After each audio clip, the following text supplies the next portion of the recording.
जैसा आप सभी ने देखा कि यहाँ पर आर्ष गुरुकुल चलता है और संस्था भी है, तो उसका भी परिचय दिया जाएगा। सबसे पहले मैं आर्ष गुरुकुल के परिचय से प्रारंभ करना चाहूँगा। तो हमारे यहाँ पर विद्यार्थियों का आपने सुबह विभिन्न प्रकार के प्रदर्शन देखे। अभी कुछ देर बाद इनका वेद पाठ भी आपके सम्मुख उपस्थित होगा, प्रस्तुत किया जाएगा। मैं अध्यापकों का आपसे परिचय कराना चाहूँगा। अभी हमारे बीच में स्वामी जी कुछ ही क्षणों में उपस्थित होने वाले हैं, हमें सानिध्य भी मिलेगा। स्वामी विश्वंग जी इस वानप्रस्थ आश्रम ट्रस्ट के संरक्षक भी हैं, हमारे मार्गदर्शक भी हैं, और यहाँ पर अध्यापक के रूप में हमें उनका सानिध्य मार्गदर्शन भी प्राप्त होता है। कुछ दिनों में यहाँ पर पधारेंगे, उपस्थित होंगे। समादरणीय मुनि सत्यजी जी से आप सभी परिचित हैं। तो यहाँ पर दर्शनों की अन्य जो कक्षाएं चलती है, तो आपका मार्गदर्शन हमें प्राप्त होता है। आप सभी मुनि जी की योग्यता से परिचित हैं ही। तो एक होता है विद्वान और एक होता है दार्शनिक। तो उस तरह से हम एक दार्शनिक विद्वान का यहाँ पर लाभ लेते हैं। हमारे मध्य में मुनि जी के दाईं ओर स्वामी सत्येंद्र जी विराजमान हैं। तो आपका इस गुरुकुल परिवार में उप प्राचार्य के रूप में भी हमें सानिध्य प्राप्त होता है और विद्यार्थियों को अलग अलग कक्षाएं आपकी प्राप्त होती है। स्वामी सत्येंद्र जी के दाईं ओर स्वामी श्रेयस्पति जी बैठे हुए हैं। तो आपका भी हमें यहाँ पर अध्यापक के रूप में सानिध्य प्राप्त होता है। ब्रह्मचारी की अनेक कक्षाएं होती है, वो आप लेते हैं। स्वामी श्रेयस्पति जी के दाईं ओर आचार्य कर्मवीर जी बैठे हैं। जो भी आपने इतना सुंदर व्यायाम प्रदर्शन देखा, और इसके अलावा ब्रह्मचारियों की कक्षाएं, उनको पूरी दिनचर्या का निर्देशन जो है, सुबह 3:45 से लेकर के रात्रि सोने तक का छोटी छोटी बातों का निर्देशन आचार्य जी के माध्यम से मिलता है। आचार्य कर्मवीर जी,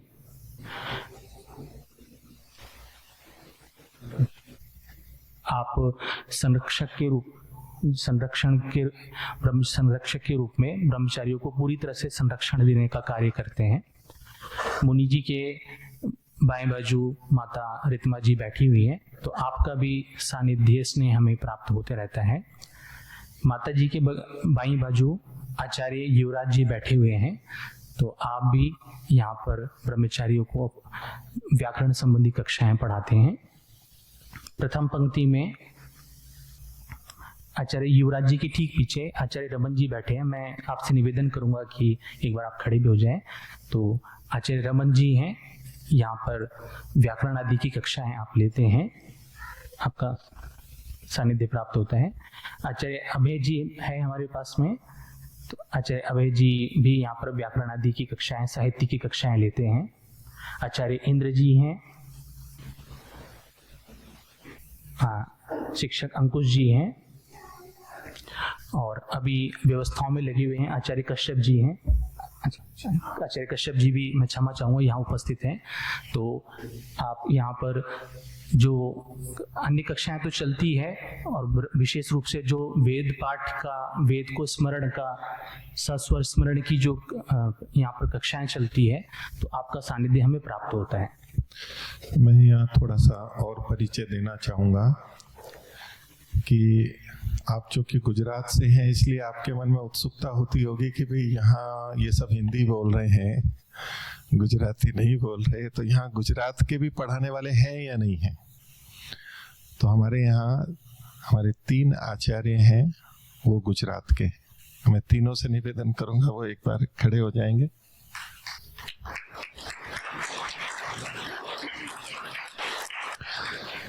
गुजरातियों के लिए कहा जाता है कि बच्चों से मोह ज्यादा करते हैं, कम आते हैं। हमारे यहाँ यद्यपि 19 बच्चे हैं गुजरात के। नमस्ते स्वामी जी। नमस्ते। स्वामी विश्वंग जी महाराज आ गए हैं हमारे बीच में। तो या तो वो बच्चे देते नहीं हैं, अब तो बहुत बच्चे आ गए हैं हमारे पास। 75 में से 19 बच्चे हमारे पास गुजरात के हैं, ये बड़ी प्रसन्नता की बात है।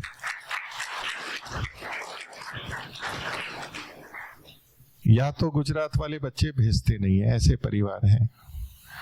और या भेजते हैं तो पूरे परिवार को भेज देते हैं, सारे बच्चों को भेज देते हैं। ऐसी लगन वाले भी गुजरात में बहुत हैं।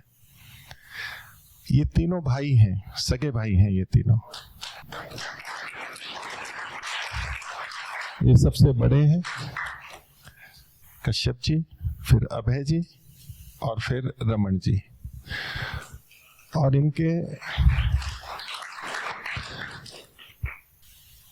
माता पिता जी को भी मैं स्मरण करना चाहूंगा। आप बच्चों के माता पिता को स्मरण कर रहे थे कि किनको कितने विशेष है। माता जी को, और कहाँ है पिताजी, अथर्व जी और माता जी, तो देखिए दोनों पीले कपड़े के अंदर आ गए अभी, और ये भी यहीं पर ही रहते हैं। ये ऐसे दीवाने कि अपने परिवार के सब बच्चों को और अपने भाइयों के बच्चे, जितने बच्चे गुरुकुल में भेज सके ऐसे भेजने में ही लगे रहे।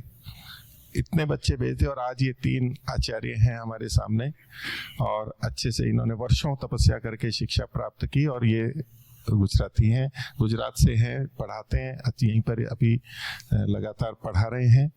तो मैंने बीच में हस्तक्षेप किया, क्षमा चाहूंगा, लेकिन ये एक परिचय इन लोगों का विशेष है। ओ आगे जी मुनि जी धन्यवाद। वानप्रस्थ साधक आश्रम, तो ये जो ट्रस्ट है जिसके अंतर्गत ये सारी आर्ष गुरुकुल, वानप्रस्थ आश्रम और यज्ञ के कार्यक्रम, शिविरों का आयोजन, चिकित्सालय का संचालन, ये जो सब हो रहा है, तो उस ट्रस्ट का भी मैं एक थोड़ा संक्षेप में परिचय कराना चाहूँगा। सबसे पहले मैं ट्रस्टियों से आपका परिचय कराना चाहूँगा। तो हमारे बीच में श्रद्धेय स्वामी विश्वंग जी समुपस्थित हैं। आप ट्रस्ट के ट्रस्टी हैं, ट्रस्ट के संरक्षक ट्रस्टी हैं। हमें आपका मार्गदर्शन निर्देशन प्राप्त होता है। स्वामी विश्वंग जी का स्वागत करना चाहूँगा।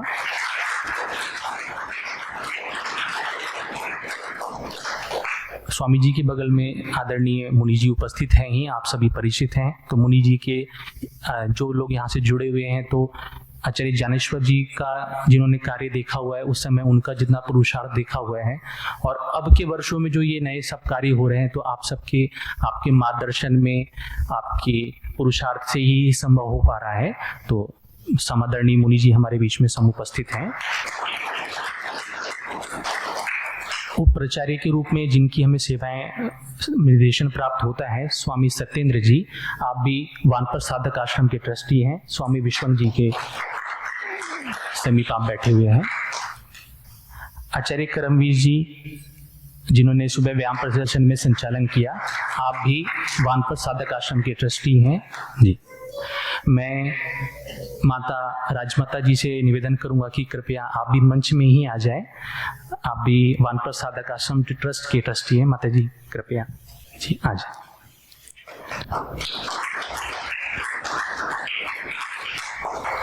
मनी भाई जी से भी मेरा निवेदन है कि आप भी कृपया मंच की तरफ आ जाएं।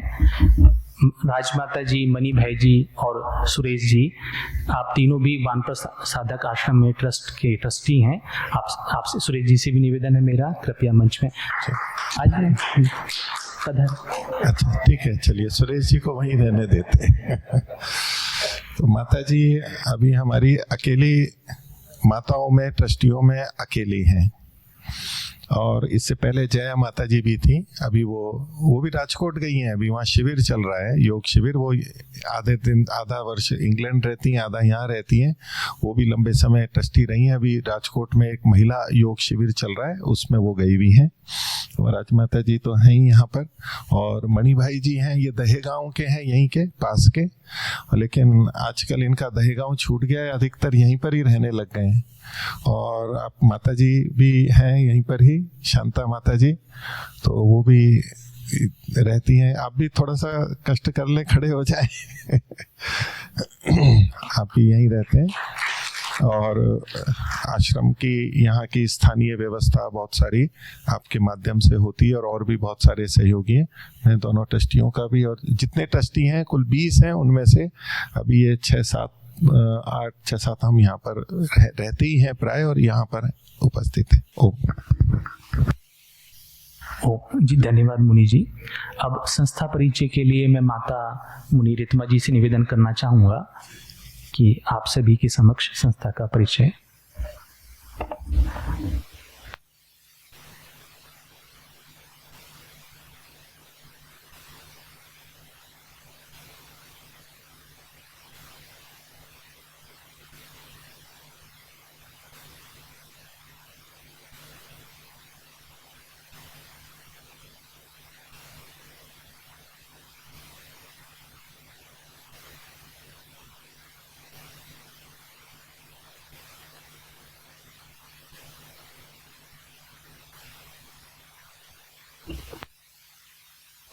ओम ओम।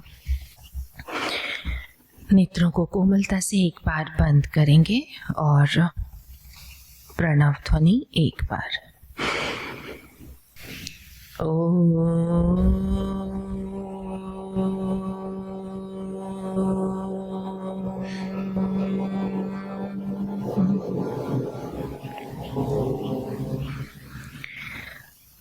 मंच पर उपस्थित विद्वज्जन, आचार्यगण, आप सभी यहाँ आए हुए अतिथिगण, मेरे प्यारे बच्चों, माताओं, सभी को सादर नमस्ते। ओम नमस्ते जी। ईश्वर अनिष्ठावान विचार से हमारी रक्षा करे। जहाँ लोगों को राष्ट्रीयता का बोध नहीं है, जहाँ राष्ट्र के लिए गर्व नहीं हो रहा, राष्ट्र के लिए सम्मान नहीं है, बाहर से बड़े शत्रु भारत के भीतर ही बैठे हुए हैं, ऐसे में ये खंड खंड में बटा हुआ भारत, अपने चरित्र से पतित हो रहा समाज और स्वार्थ में लिप्त कैसे रक्षा करेगा अपने पूर्वजों की इस तपोभूमि की। वेदना लेकर, इस यात्रा को लेकर आप चले हैं और यहाँ आए हैं। आप सभी लोगों का बहुत बहुत स्वागत है। सबसे बड़ा धन बल ज्ञान का, बल और ज्ञान दोनों से ही सामर्थ्य बनेगा और सामर्थ्य ही जीवन है और दुर्बलता मृत्यु। ये संदेश हर बच्चे के मन में बैठना चाहिए कि दुर्बलता मृत्यु है। ज्ञान की दुर्बलता मृत्यु लेकर आती है, हमारी संस्कृति की मृत्यु लेकर आती है, हमारे पतन का कारण बनती है। और बल, शारीरिक बल की दुर्बलता हमारा पतन का कारण बनती है। हम झुक जाते हैं, अन्यायी के आगे हम झुक जाते हैं अगर हम बलहीन हैं, चाहे शरीर से और चाहे ज्ञान से। इस पूरे वानप्रस्थ साधक आश्रम की ओर से, अपने मैं प्यारे बच्चों की ओर से और जो यहाँ वानप्रस्थी रहते हैं उनकी ओर से, अपने आचार्यों की ओर से आप सभी लोगों को बहुत बहुत धन्यवाद भी करती हूँ कि आप लोग यहाँ आए हैं। और जब बहुत तेज ज्वाला हो तो छोटी मोटी चिंगारियों को बुझाने से कुछ नहीं होता। हम ये प्रेरणा लेकर यहाँ चला रहे हैं गुरुकुल को। ये चिंगारियां हैं आपके सामने अभी, लेकिन कुछ ज्वालाएं यहाँ से निकल चुकी हैं। इसका परिचय भी मैं आपको दूंगी। अभी आप जो देखकर आए हैं बाहर, और अभी आप जो सुनेंगे ज्ञान की उच्च कोटि की पराकाष्ठा, वेद का स्वस्वर पाठ, वो भी इनके जो उच्च कोटि की ज्योति है, जब उससे परिचय होगा तो ये केवल आपको चिंगारी दिखाई देगी।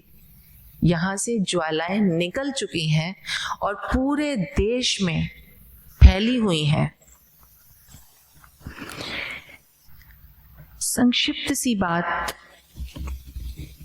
जब लोगों के मन में प्रश्न ये आता है कि गुरुकुल क्या देगा, बहुत सारे माता पिता ऐसा भी कहते हैं जब आते हैं कि गुरुकुल क्या देगा हमारे बच्चों को, क्या भविष्य होगा इनका अगर हमने यहाँ डाल दिया तो। ऐसे संशय भी मन में आते हैं। क्या ये संस्कृत वेद पाठ करके करेंगे क्या, जीवन चलाएंगे कैसे? एक माँ की और पिता की चिंता बच्चे को जन्म लेते ही शुरू होती है। इसका भी उत्तर मैं आपको बताती हूँ। लेकिन जैसे कि माँ ने कहा कि इनकी माँओं को मैं नमन करती हूँ, सचमुच वो माता पिता यहाँ आकर बोल कर जाते हैं कि हमने इनको जन्म ही देश के लिए किया है।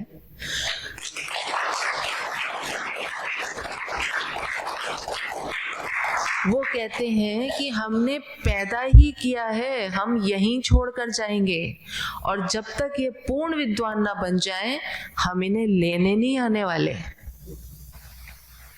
नियम ही ऐसा है यहाँ का, कठोर नियम। आप देख सकते हैं एक 7 वर्ष के बच्चे को, और एक मेरा सबसे बड़ा 42 वर्ष का बच्चा भी है। ये रेंज है हमारे बच्चों की, 7 से लेके 42 वर्ष तक के हमारे बच्चे हैं। यहाँ का कठोर नियम, अपने घर पर बात नहीं कर सकते, एक बार छोड़ दिया वो हमारा हो गया। माता पिता को बच्चों से बात करने की अनुमति नहीं है।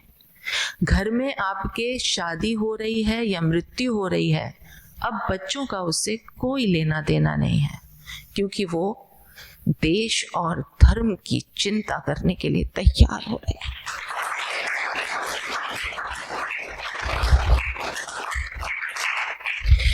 माएं थोड़ा सा कोमल होती हैं, विचलित हो जाती हैं, कैसा होगा मेरा बच्चा, पता नहीं खाने को मिला होगा या नहीं, ठंड आ गई, कपड़े पहनता होगा या नहीं। मन करता है एक बार उसकी आवाज सुन लो। हम बच्चों को विदेश में भेज देते हैं, कहते हैं रोज हमसे बात करना, वीडियो कॉल करना। मन नहीं लगता बच्चों को देखे बिना। हम इतना उनको अपने से बांध कर रखना चाहते हैं, और यहाँ माँ कहती है एक बार आवाज सुन लो। कठोर नियम है, आवाज भी नहीं सुनाई जाएगी।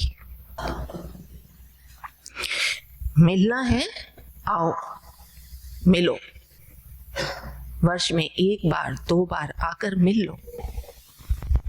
अपने हाथ से बनाकर तुम खाना नहीं खिला पाओगी।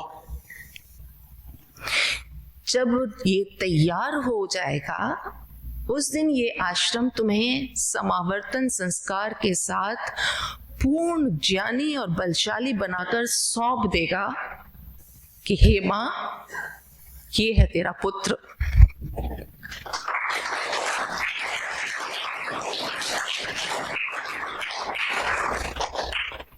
और ऐसा ही हुआ है। माओ ने रोते रोते बच्चे भी छोड़े हैं। आचार्यों को कई माओ से गालियां भी पड़ी हैं। बहुत बुरा भला सुना है मंच पर बैठे आचार्यों ने। लेकिन जब वो बच्चा एक पूर्ण विद्वान ज्ञानी बनकर पहुंचा है और आज देश और राष्ट्र के लिए बड़े बड़े काम कर रहा है, उनसे पूछते हैं माँ अब कैसा लगता है? बोल नहीं पाते, सर झुक जाते हैं, क्योंकि ज्ञान अगर बिकता होता तो लोगों के सर नहीं झुका करते। ज्ञान बिकता नहीं है।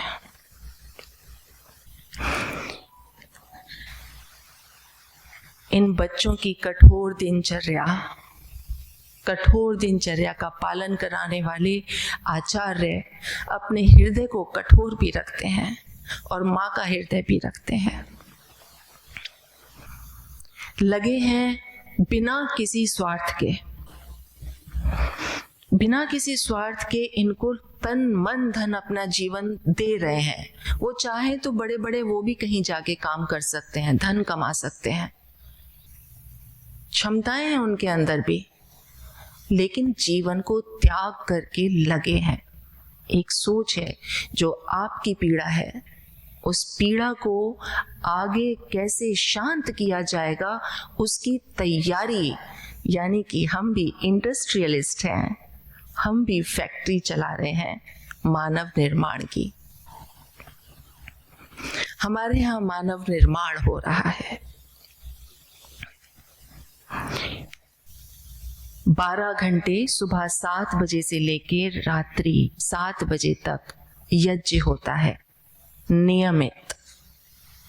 उसमें बारिश, धूप, आंधी कुछ भी हो, कहीं पर भी विघ्न ना हो, ऐसा लगातार निरंतर यज्ञ चलता रहता है और इसके लिए अपनी आहुति देते हैं हमारे वानप्रस्थी, लगन से उसको बढ़ाते रहते हैं।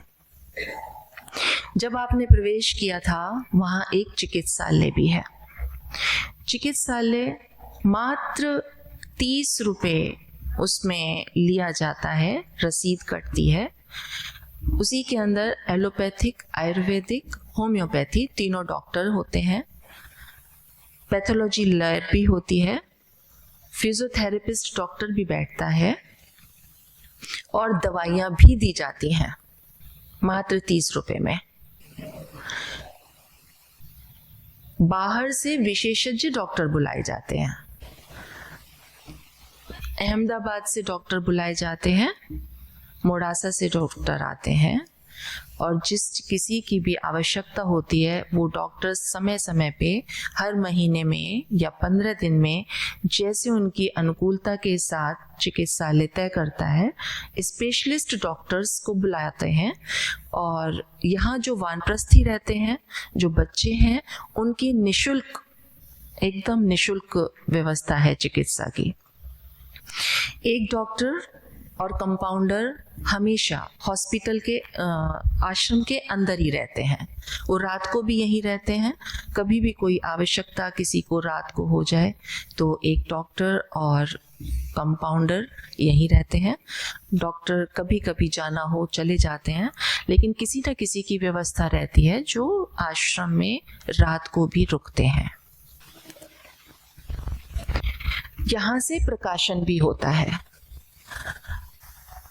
हिंदी में, गुजराती में, इंग्लिश में भी पुस्तकें लिखी जाती हैं, पुस्तकें प्रकाशित होती हैं, देश में विदेश में जाती हैं। और आप सब लोगों को पहले से भी ज्ञात होगा, फिर से मैं आप लोगों को आपकी प्रसन्नता के लिए बताना चाहती हूँ कि विश्व में एकमात्र ये ही संस्थान है वानप्रस्थ साधक आश्रम जिसने गुजराती में वेद का अनुवाद करवाया और प्रकाशन करवाया है।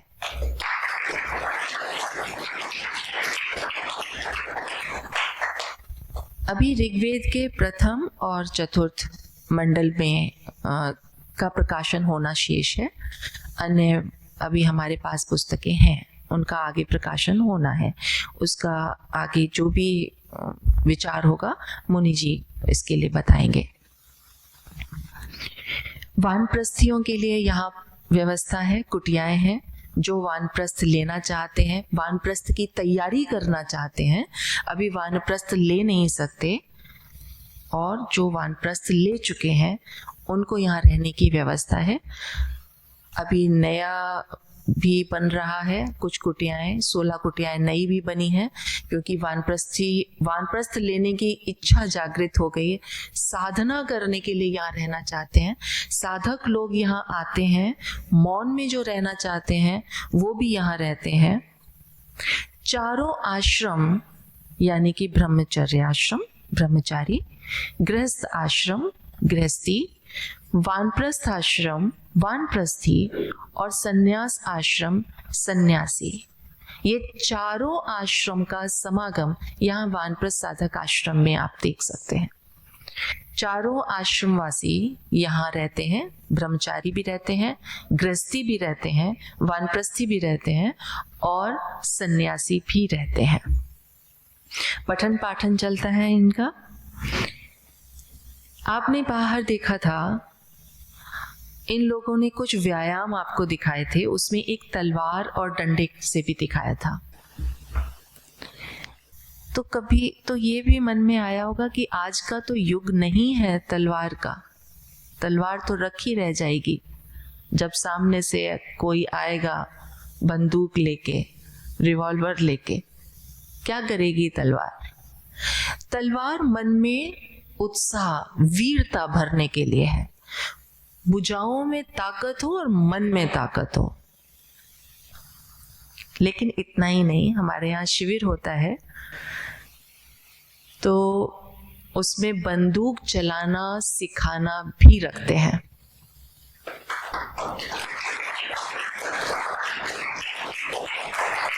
मुनि जी ने विशेष ढूंढा, प्रयास किया, अजमेर से, जयपुर से, अहमदाबाद से कुछ एयरगन्स ला के रखी, गोलियां लेकर आए, निशाना लगाना, उनकी तैयारी भी सिखाते हैं।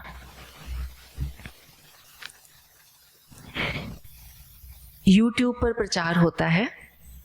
सुबह 10 बजे से कक्षा, सुबह 7 बजे जो हमारा यज्ञ होता है, आज भी हुआ, उसका लाइव जाता है, टेलीकास्ट होता है, प्रतिदिन होता है। 7:15 बजे तक यज्ञ और प्रवचन लाइव टेलीकास्ट है। 10 बजे कक्षा होती है। अभी उपनिषद की 2 दिन और कक्षा है। इसके बाद 1 जनवरी से 9:30 बजे से कक्षा होगी वेदांत दर्शन की, और 10:30 पौने 11 बजे से होगी मीमांसा दर्शन की। ये भी लाइव टेलीकास्ट होती है।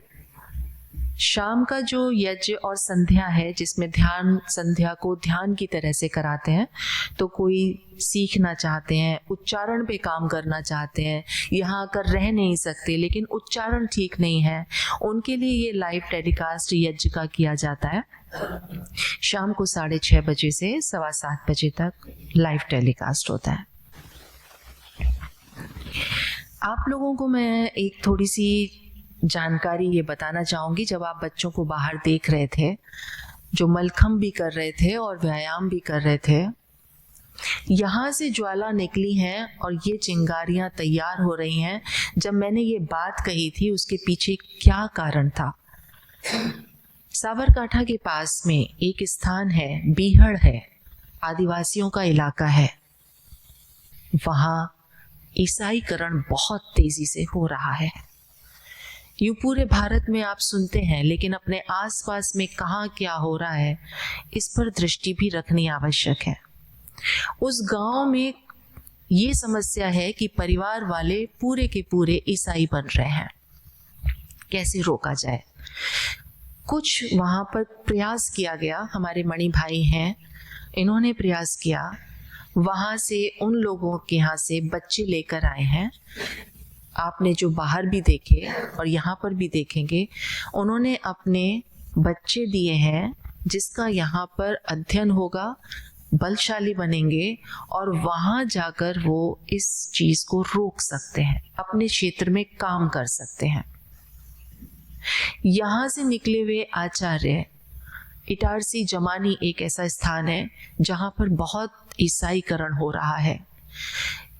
वहाँ ईसाइयों ने एक बहुत बड़ी फैक्ट्री, जिसको पोल्ट्री फार्म कहते हैं, ऐसा तैयार किया।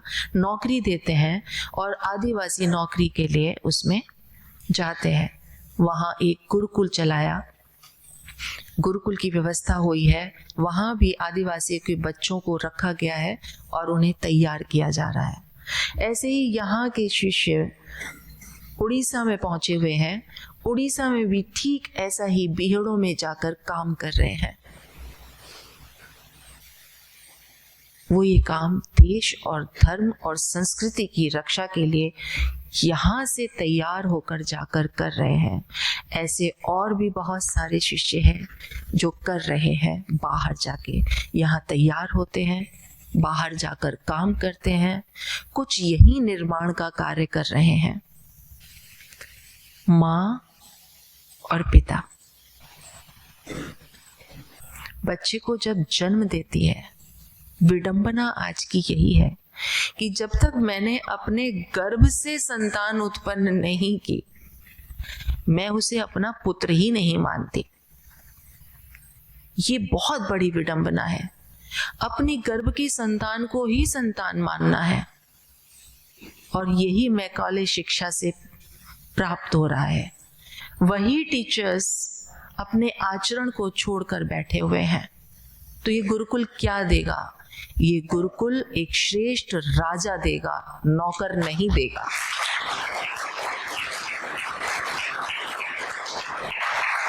ये गुरुकुल उन बच्चों को जो आज MBA कर रहे हैं, इंजीनियर कर रहे हैं, डॉक्टर बन रहे हैं, जो डिप्रेशन में जा रहे हैं, उनको वहां से निकालने का रास्ता देगा।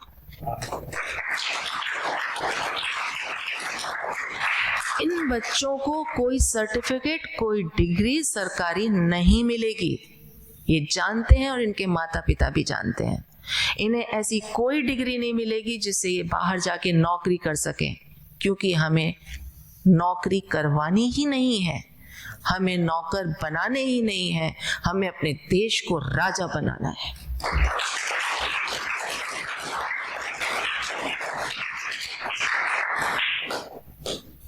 माँ के चरित्र वाली संतान होती है। हम सब कहते हैं जैसी माँ होगी वैसे संतान होगी। और आचार्य के चरित्र वाला राष्ट्र होता है। माँ संभावनाएं देखती है और आचार्य उसे संभव करता है। माँ स्वप्न देखती है और आचार्य उसे साकार करता है।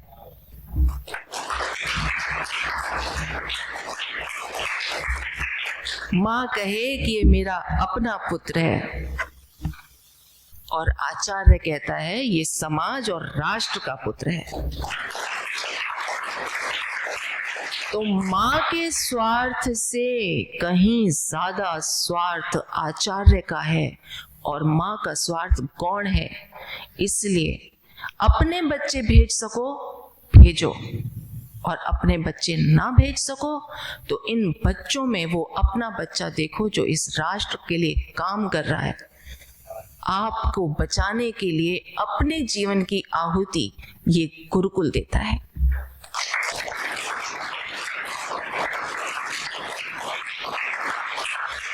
वीर माँ होगी, वीर बच्चे होंगे।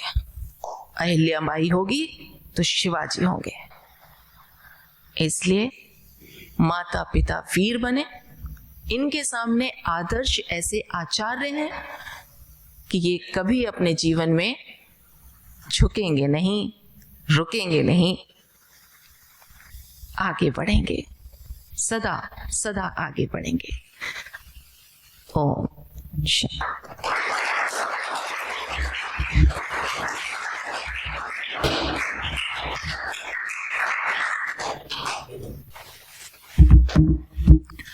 माता जी का बहुत धन्यवाद। आपने बहुत अच्छी तरह से सुमधुर वाणी से संस्था का परिचय करवाया। अब जिज्ञासा समाधान का एक संक्षिप्त कार्यक्रम होगा। तो आप जो सब पधारे हुए अतिथि महानुभाव है, आपकी वैदिक धर्म या आश्रम से संबंधित जो शंकाएं होगी उसका समाधान होगा। मैं समाधान करने के लिए समादरणीय मुनि जी सत्यजी जी से निवेदन करना चाहूँगा कि कृपया जिज्ञासा समाधान करें। तो आप में से जिनको कुछ पूछना हो संस्था के बारे में, वेद आदि के बारे में, प्राचीन ऋषियों के बारे में, एक थोड़ा सा समय हमने रखा है इसके लिए, 5-10 मिनट 15 मिनट, कि यदि आपके मन में कोई बात विचार आए हों, कुछ पूछना तो हम संक्षेप से कुछ थोड़ी सी परिचर्चा करके फिर हम आगे के भाग में चलेंगे। तो कोई ऐसे हों कुछ पूछना चाहते हो तो हाथ खड़ा करेंगे। हाँ जी।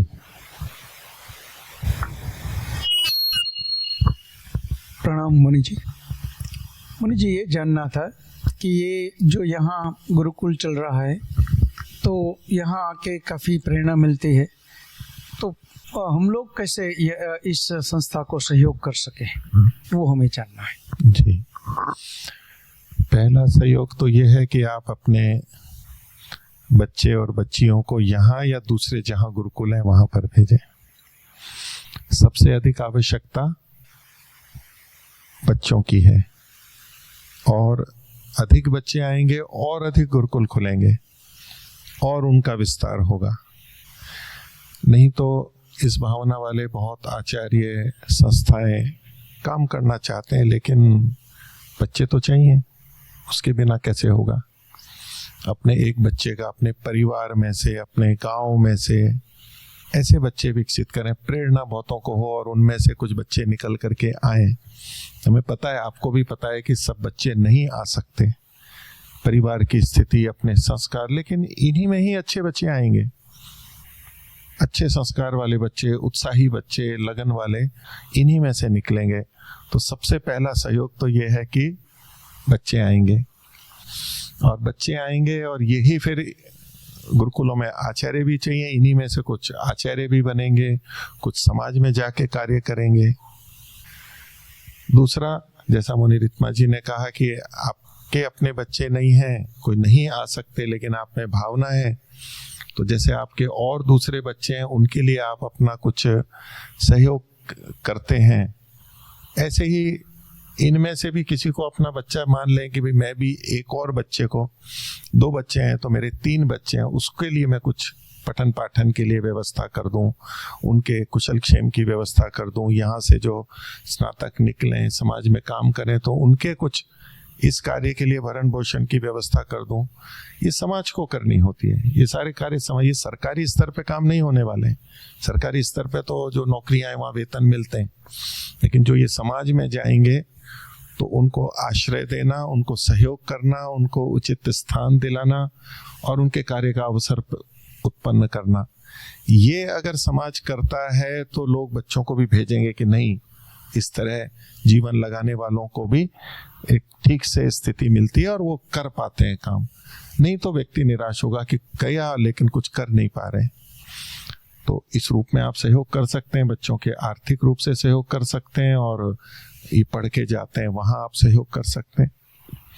संस्था की दृष्टि से यहाँ पर भी छात्रवृत्ति के रूप में कर सकते हैं, इनके निवास आदि की व्यवस्था में, या और कुछ है। हमारे यहाँ भी पाठशाला हम बनाना चाहते हैं, जैसा मैंने कहा कि वहाँ कमरे वगैरह बनेंगे और वो भवन है, इनके शौचालय स्नानागार की व्यवस्था है, और कुछ सोलर वगैरह का है, अन्य भी जो व्यवस्था है। अभी हमारे पास छात्रवृत्तियाँ इस साल का जैसे हम अभी कहें तो ये 75 बच्चे पढ़ रहे हैं, एक बच्चे का लगभग 1 लाख रुपया खर्चा हम मानते हैं, जिसमें सारी चीजें आती हैं, वर्ष भर का 8,000 महीने का मान के चलते हैं। तो हमारे पास 60 बच्चों की छात्रवृत्ति प्राप्त हुई है अभी।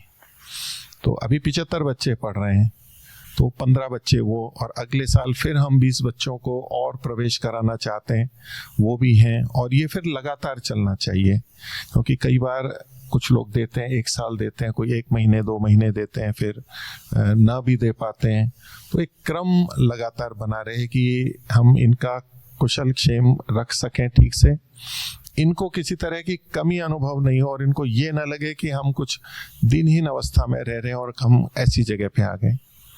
क्योंकि ज्ञान तो होगा, वो भी ठीक है, तपस्या भी होगी, शरीर भी होगा, लेकिन एक उचित सामान्य सुविधाएं तो होनी ही चाहिए। जैसे कि आपने देखी, पहले गुरुकुलों में इतना नहीं था, लेकिन आप सबका सहयोग मिला, ये भवन अच्छा बन गया और व्यवस्था हो गई। अब इसके संचालन के रूप में या और जो है उन चीज़ों में भी आप लोग चाहें सहयोग कर सकते हैं। कोई विभिन्न रूपों में आप कर सकते हैं, कोई अन्नदान भी करते हैं, कोई दुग्ध के लिए, फल के लिए, अथवा वस्त्र बेच देते हैं, किसी के पास कुछ होते हैं उस तरह से हमारे अनुकूल जो वस्त्र होते हैं वो बेच देते हैं, धन के रूप में कर सकते हैं। और कमरों में फर्नीचर आदि होता है, ये सब जो है अभी कुछ बन गया है, कुछ और बच्चे आएंगे और कुछ और अभी हमारे पास न्यूनताएं भी है, उसमें आप लोग जो जैसा सामर्थ्य रखते हैं उस तरह से कर सकते हैं। वो अनेक चीजें हैं जी। ओम। हाँ जी, और कोई प्रश्न करना चाहें, जिनको वेद के बारे में कुछ पूछना है, या गुरुकुल व्यवस्था, या बच्चों, या गुरुकुल में आश्रम में कैसे व्यवस्था होती है उसमें कुछ किन्हीं को पूछना हो तो। यहाँ बाहर की परीक्षाएं नहीं होती हैं, उसके लिए बहुत होता है, लेकिन बाहर जो डिग्री भी प्राप्त करते हैं सबको तो नौकरी नहीं मिलती है ना, वहाँ भी कितनों को मिलती है, बहुत कम सरकारी नौकरी, बाकी अपने पुरुषार्थ से करते हैं। कम पढ़े लिखे भी जो डिग्री नहीं होती वो भी बहुत अच्छी सफलता प्राप्त करते हैं। तो बच्चे योग्य हों, सामर्थ्य है तो कहीं कोई कमी नहीं रहती, उसके लिए कोई डिग्री की आवश्यकता नहीं है। समाज में इनकी आवश्यकता है, हम सब अनुभव करते हैं, तो जिस चीज की आवश्यकता होती है उसका तो मूल्य अधिक ही होता है, होना ही चाहिए।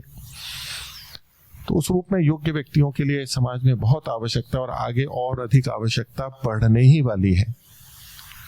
तो उस तरह की चिंता न रखें, लेकिन है त्याग का, तपस्या का मार्ग है, जैसा होता है उसमें ये तो पुण्य अर्जन और विशेष काम है, तो स्वांतः सुखाय, और उस दृष्टि से ये कार्य किए जाते हैं। जैसे क्रांतिकारियों ने किए, जैसे देशभक्तों ने बलिदान दिए, वो किसके लिए? नौकरी के लिए थोड़ा ना लगे रहे।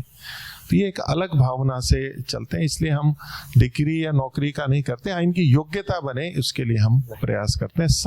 सर्वांगीण इनका विकास हो, उसके लिए सब आचार्यगण हैं, बहुत सारे हैं अलग अलग क्षेत्र में, और हम और सीख के अनुभव से और अच्छे से अच्छा करने के प्रयास में हैं। उसमें आप सबका मानसिक समर्थन भी हम सबको चाहिए, प्रोत्साहन भी चाहिए उस सबका। हाँ जी। मेरे जीवन में मुझे पहली बार मौका मिला कि एक वेद विद्यापीठ का अभ्यास भी करे, देखे और उनको सहयोग करे। तो आज हम इस वेद विद्यापीठ को 1 लाख रुपया डोनेशन देना चाहते हैं। धन्यवाद। और दूसरी बात कि हमारे लक्ष्य में तो सारा भारत और विश्व है, तो यहाँ हम बड़े बड़े जो पटेल समाज के उद्योगपति है, अन्य समाज के उद्योगपति है, उनको यहाँ लाएंगे। मेरा बेटा उद्योगपति है, दामाद भी उद्योगपति, उनको भी लाएंगे और वो भी यहाँ हमेशा सहयोग करते रहे, ऐसी व्यवस्था हम करेंगे। आप जितना भी आपको सहयोग कर सके, दूसरों से करवा सके, हम पूरी कोशिश करेंगे।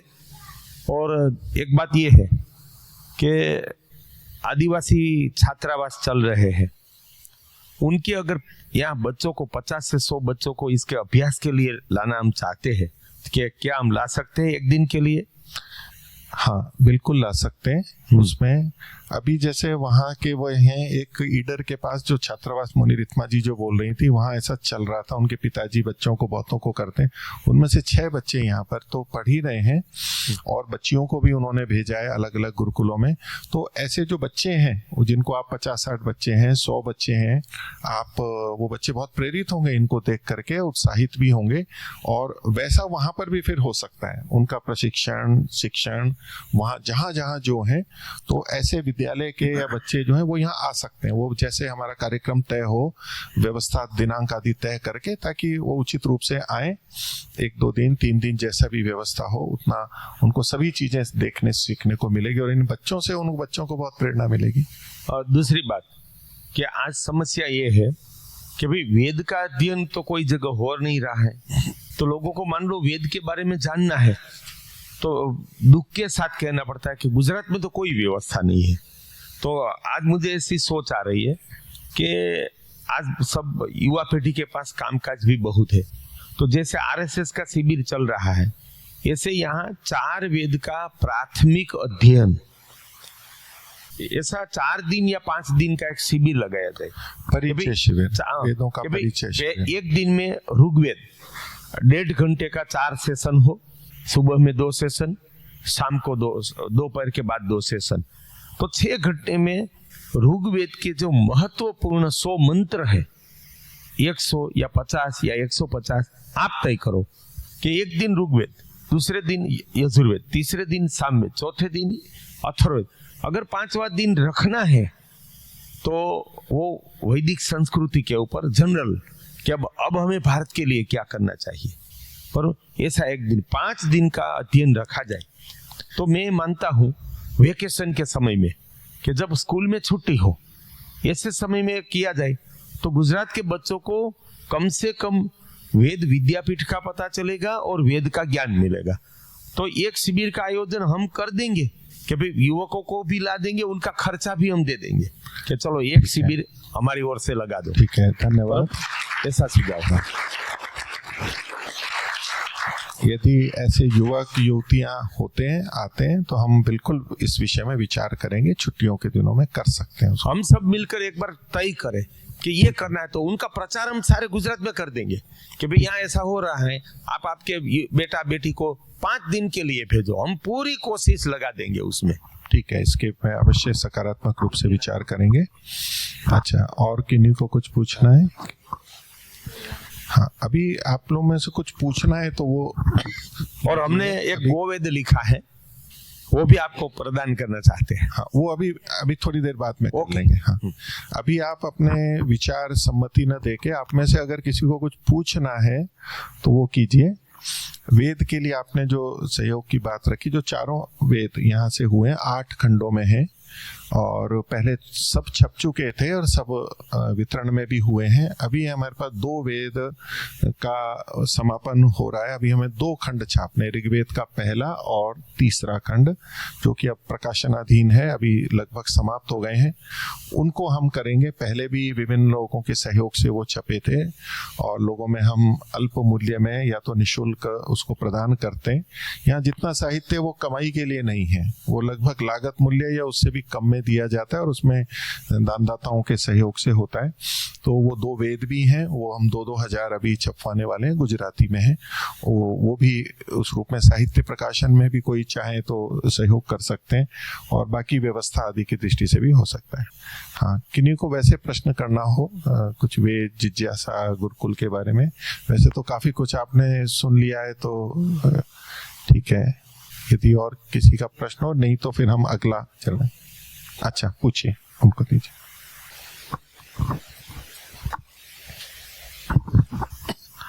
मुनि जी, आप हमें कुछ प्रणव ध्वनि के बारे में बताइए। हमने सुना है कि सत्व, रजस और तमस में प्रणव ध्वनि से इम्बैलेंस हुआ और उसी से ये प्रकृति हुआ, और जो प्रलय, अंत और आरंभ है वो प्रणव ध्वनि में है। फिर भी आपसे उसके बारे में सुनना चाहते हैं। आपके 1 मिनट वीडियो तो बहुत देखते हैं, फिर भी आई थिंक आपका 1 मिनट वीडियो में ये प्रणव ध्वनि का कोई वीडियो नहीं है। तो आपसे आज प्रत्यक्ष मुलाकात है, तो प्रणव ध्वनि के बारे में सुनना चाहते हैं। जी देखिए, प्रणव ध्वनि, प्रणव ओम को कहा जाता है, जो परमात्मा का मुख्य निज नाम है और जिसकी व्याख्या हमारे उपनिषदों में भी मिलती है, अलग अलग उपनिषदों में, और परमात्मा के विभिन्न अर्थों को वो शब्द बताने वाला है। जैसे अन्यों के नाम होते हैं, ऐसे परमात्मा का मुख्य निज नाम ओम है। ओम प्रणव ध्वनि एक शब्द है। बाकी सृष्टि निर्माण की प्रक्रिया है वो हमारे ऋषियों ने बताई है, वो एक अलग रीति से बताई है। इस तरह के कुछ लोगों की विभिन्न विचार हैं जो आप बोल रहे हैं। अभी महर्षि दयानंद और उसके अनुसार हम उसको उस रूप में नहीं स्वीकार करते, लेकिन ओ प्रणव परमात्मा का नाम है। प्रणव ध्वनि ओम, ये जो उच्चारण है इसका बहुत सारा आध्यात्मिक महत्व है। हम साधना के अंदर ओम का उच्चारण करते हैं, मंत्रों के पहले उच्चारण करते हैं, ये परमात्मा को स्मरण करते हैं उस शब्द को बोल के। हर मंत्र के पहले ओम को बोला जाता है, अंत में भी किया जाता है। यदि मंत्र के आगे और पीछे ओम ना हो तो वो मंत्र विशीर्ण हो जाता है, बिखर जाता है, ऐसा कहते हैं। तो वो शब्द नहीं हो तो भी मंत्र तो बोलने में बोल देते हैं, विचार हो सकता है, लेकिन उसका तात्पर्य क्या है कि जो भी मंत्र हैं वेद के, यदि ईश्वर को, ओम यानी प्रणव ध्वनि यानी ओम, ओम अर्थात ईश्वर को छोड़ करके यदि हम इन मंत्रों का अर्थ करेंगे तो वो हम कहीं इधर उधर भटक सकते हैं, वो विचार हमारे को विनाश की तरफ भी ले जा सकता है, यानी हम उसका गलत संगति लगाएंगे। लेकिन हर मंत्र के साथ जब ओम जुड़ा रहता है आगे, अर्थात हम परमात्मा को, परमात्मा के गुण कर्म स्वभाव को ध्यान में रखते हुए उस मंत्र का अर्थ लेते हैं, उस लक्ष्य को ध्यान में रख के करते हैं, तो हम संतुलित करते हैं। तो ये प्रणव शब्द है जो ओम का वाचक है और वो परमात्मा के लिए है, हम परमात्मा के स्मरण के लिए करते हैं। प्राचीन काल में जो साधना होती थी, जप होता था, उसमें सबसे मुख्य प्रणव ही होता था, ओम ही उच्चारण होता था, उसी की साधना है। बहुत सारे शब्द तो बाद में प्रचलित हो गए हैं। मूल हमारे प्राचीन को देखेंगे तो प्रणव की उपासना, प्रणव के माध्यम से उपनिषद आदि हमारे धार्मिक और भक्ति के जो ग्रंथ हैं वो सब इससे भरे। मैं इतना ही कहना चाहता हूँ। ओम, ठीक है। तो अब मैं सोचता हूँ कि हम इस क्रम को थोड़ा ये संवाद के रूप में हमने बीच में रखा था, यदि और को नहीं है तो इसको हम समाप्त करते हैं और आगे का कार्यक्रम दीपक जी बढ़ाएंगे। समादरणीय मुनि जी का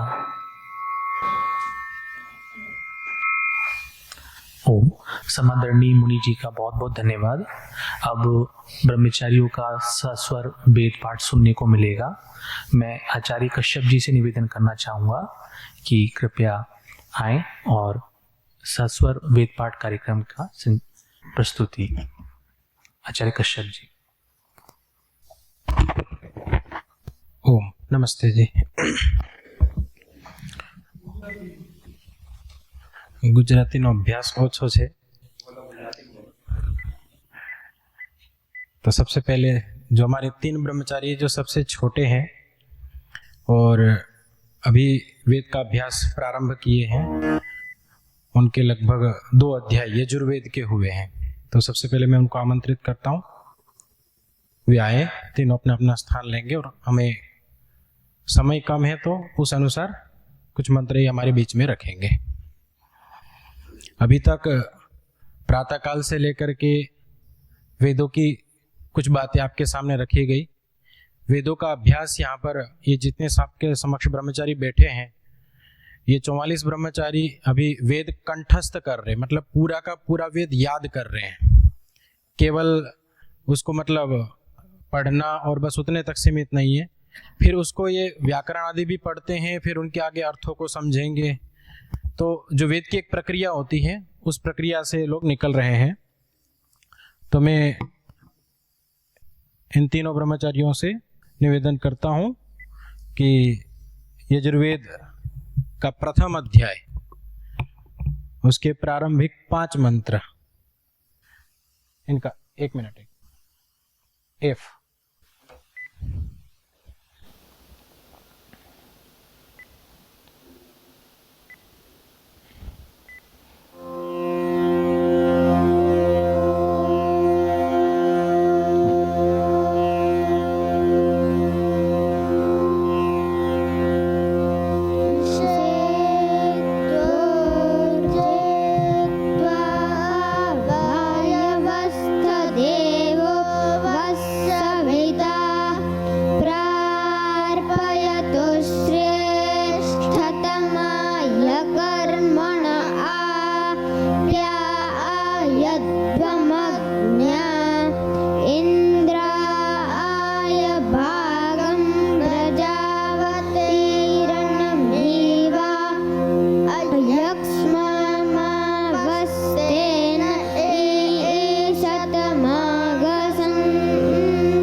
धन्यवाद तीनों ब्रह्मचारियों का।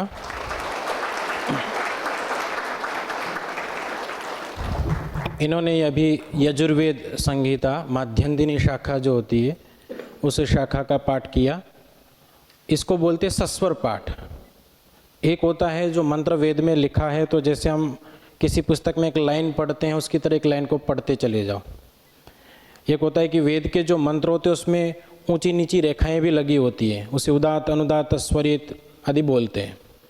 उन स्वरों के साथ उन्हें बोलना होता है, फिर उसमें ध्यान देना है। पहले तो ये छोटे छोटे हैं, इनको पहले पढ़ना, पढ़ करके फिर उसका उच्चारण शुद्ध करना, फिर उसको स्वर के साथ जोड़ना, उसको फिर स्वर को कंठ पे लेकर के आना, कंठ में जो बोल रहे हैं कहाँ इनको ऊंचा करना है, कहाँ नीचा करना है, फिर उस स्वर को हाथ में भी दिखाना, और वो सब करने के बाद फिर उसको वैसा का वैसा याद कर लेना, स्मरण कर लेना। तो अभी इनकी प्रक्रिया प्रारंभ में है, ये कर रहे हैं।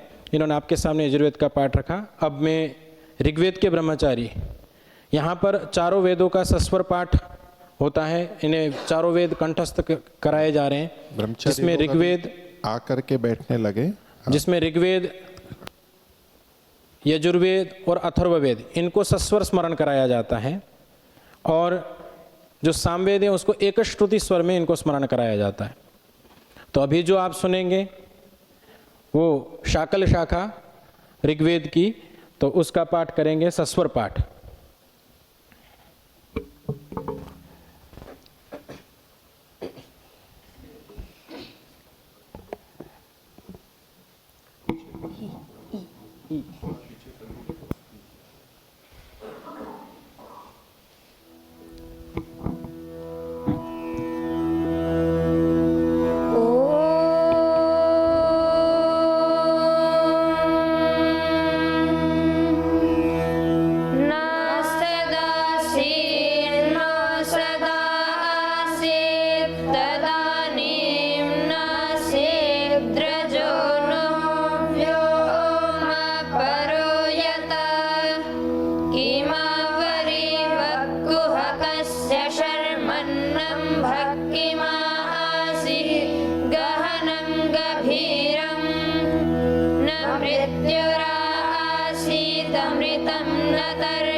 ऋग्वेद का पाठ आपने सुना।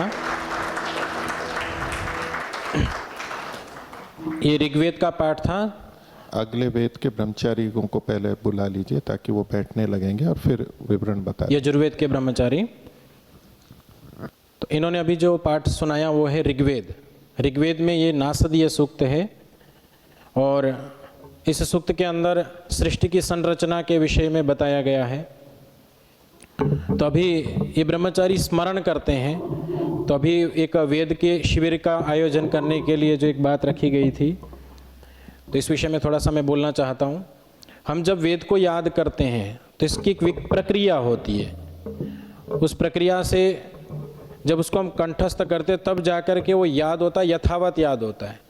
बिना प्रक्रिया कोई चीज़ हम करते हैं तो उसमें कठिनाई पड़ती है, हो तो जाता है लेकिन कठिनाई पड़ती है। तो इनकी जो एक प्रक्रिया होती है, उस मंत्र को ये स्मरण करने के लिए कम से कम 100 बार एक मंत्र की आवृत्ति करते हैं और फिर उसको रखने के लिए कई वर्षों तक इनको आवृत्ति करके रखते हैं, फिर ये दृढ़ हो जाते हैं, फिर ये भूलते नहीं हैं। उसी प्रकार जैसे हम आपस में अपने व्यवहार में एक दूसरे के नाम नहीं भूलते, बार बार आवृत्ति होती है, एक दूसरे को देखते हैं और वो जब हमारे सामने से थोड़े दिन रह करके चला जाता है तो उसका नाम भी भूल जाते हैं हम। लेकिन जो व्यक्ति हमारे समय लंबे समय तक टिका होता है तो उनका स्मरण भी हमें लंबे समय तक रहता है। इसी प्रकार वेद का भी है, ये लंबे समय तक स्मरण करते हैं और बहुत पुरुषार्थ से काम होता है इसमें। ऐसा नहीं कि आपने अभी किया, मन किया तो करो, नहीं तो नहीं, करना ही है, आपको प्रतिदिन करना है और बहुत पुरुषार्थ से करते हैं। तो अभी हम यजुर्वेद के 40वें अध्याय के कुछ मंत्र सुनेंगे। यजुर्वेद डी, माइक ऑन कर लीजिए सभी।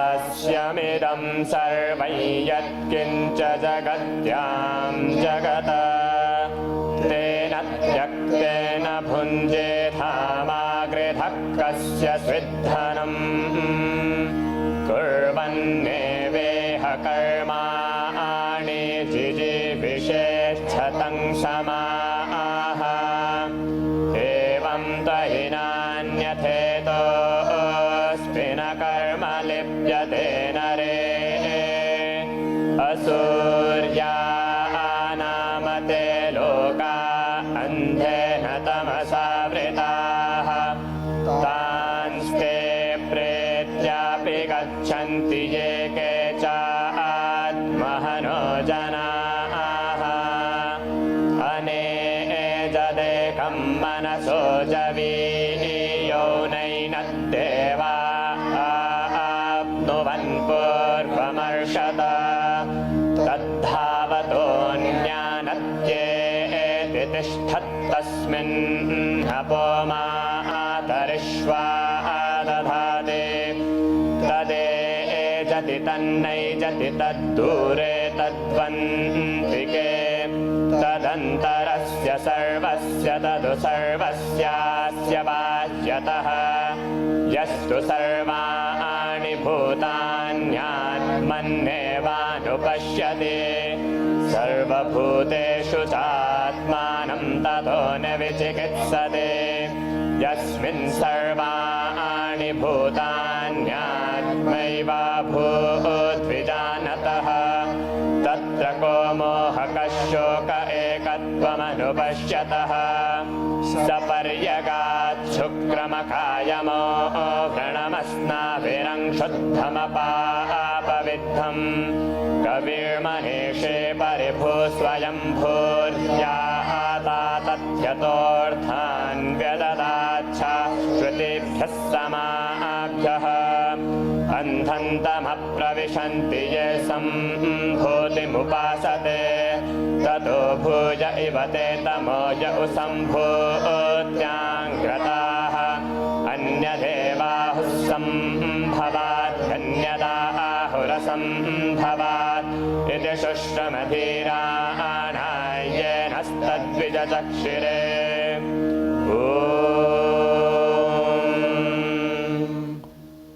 धन्यवाद। आगे सामवेद के ब्रह्मचर्य आ जाएंगे। अभी आपने जो पाठ सुना, फिर से एक बार जो छोटों ने सुनाया था यजुर्वेद का, वो प्रथम अध्याय सुनाया था, इन्होंने अंतिम अध्याय सुनाया है 40वां अध्याय। तो उसके कुछ मंत्र आपके सामने रखे। अब सामवेद, सामवेद का गान होया करता है, पर अभी हमारे पास गान विद्या की प्रशिक्षण नहीं है, तो एक श्रुति स्वर में, बल्कि इसमें कोई स्वर नहीं, सामान्य एक गति में एक लय में इन मंत्रों को बोलना होता है। तो ये सामवेद का पाठ करेंगे।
विपन्यया समिद्ध शुक्र आहुतः रेष्ठम्बो अतिथिस्तुते मित्रमिव प्रियम् अग्नेरतं नवेद्यम् तन्नो अग्निर्महो विवाहि विश्वस्य हरादेः उदद्विषो मर्त्यस्य एयुषो ब्रह्माणि तेऽग्न इत्येतरा गिरः तेभिर्वर्धास इन्दुभिः आदेवत्सो मनो यमत्परमात्युत्सदस्तात् अग्ने तां कामये गिरा त्वामग्ने पुष्करादद्यथर्वाणि रमन्तत मूर्ध्नो विश्वस्य वागतः अग्ने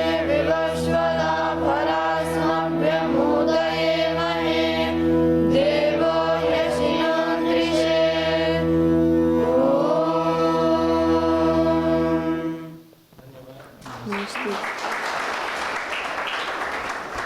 अब अथर्ववेद के ब्रह्मचर्य आ जाएंगे। ये अभी आपने सामवेद का पाठ सुना। ये सामवेद, इसमें 7 प्रकार के स्वर होते हैं और उनका अलग अलग प्रकार से गायन होता है। गायन के भी विविध प्रकार होते हैं। उसमें एक प्रकार एक श्रुति भी है। तो ये एक श्रुति में आपने भी वेद पाठ सुना। अब ये अथर्ववेद के ब्रह्मचारी आए हैं।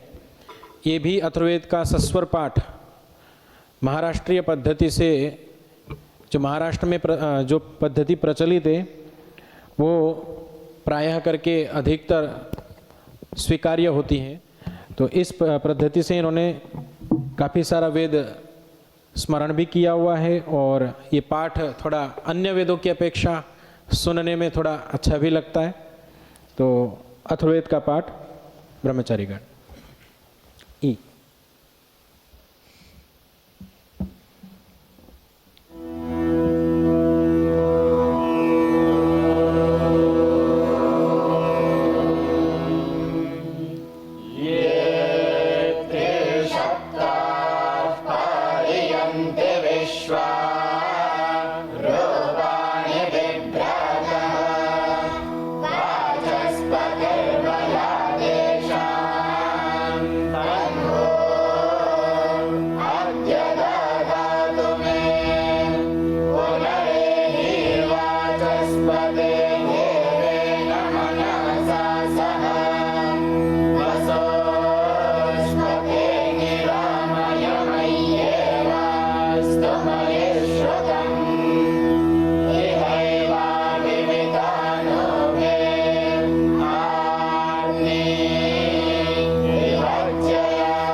धन्यवाद।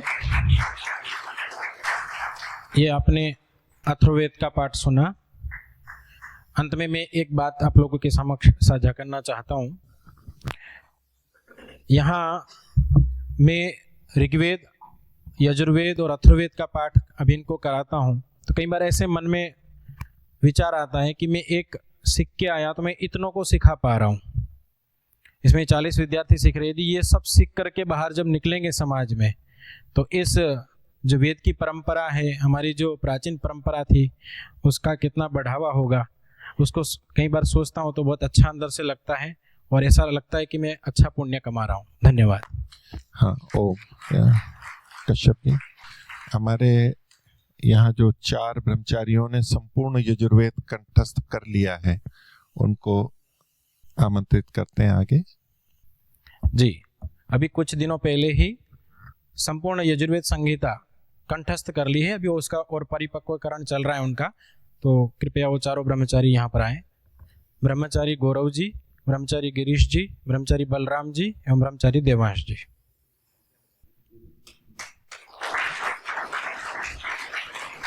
इन्होंने ये जो यजुर्वेद पूरा स्मरण किया है, इसमें लगभग इन्होंने 2 वर्ष, बीच में आ जाइए इस साइड में, 2 वर्ष में लगभग इन्होंने पूरा स्मरण किया है और इसमें 2000 के लगभग मंत्र हैं, 1978 मंत्र हैं, 1975 मंत्र हैं। ऋग्वेद में 10,000 से अधिक मंत्र हैं, अथर्ववेद में 5,000 से अधिक है, सामवेद में, यजुर्वेद में लगभग बराबर से 100 मंत्र का अंतर है। तो इन्होंने ये जो मंत्र याद जब किए तो बड़ा पुरुषार्थ किया है, सामान्य कार्य नहीं है। एक एक याद कर लो बस, ठीक है, फिर छोड़ दो, उसको याद रखना है। कोई चीज़ों को अपने पास स्टोर रखना है तो उसके लिए बहुत मेहनत चाहिए, तो इन्होंने काफ़ी मेहनत की है। तो ये 4 ब्रह्मचारी अभी अभी कुछ समय पहले ही वेद पूरा किए हैं।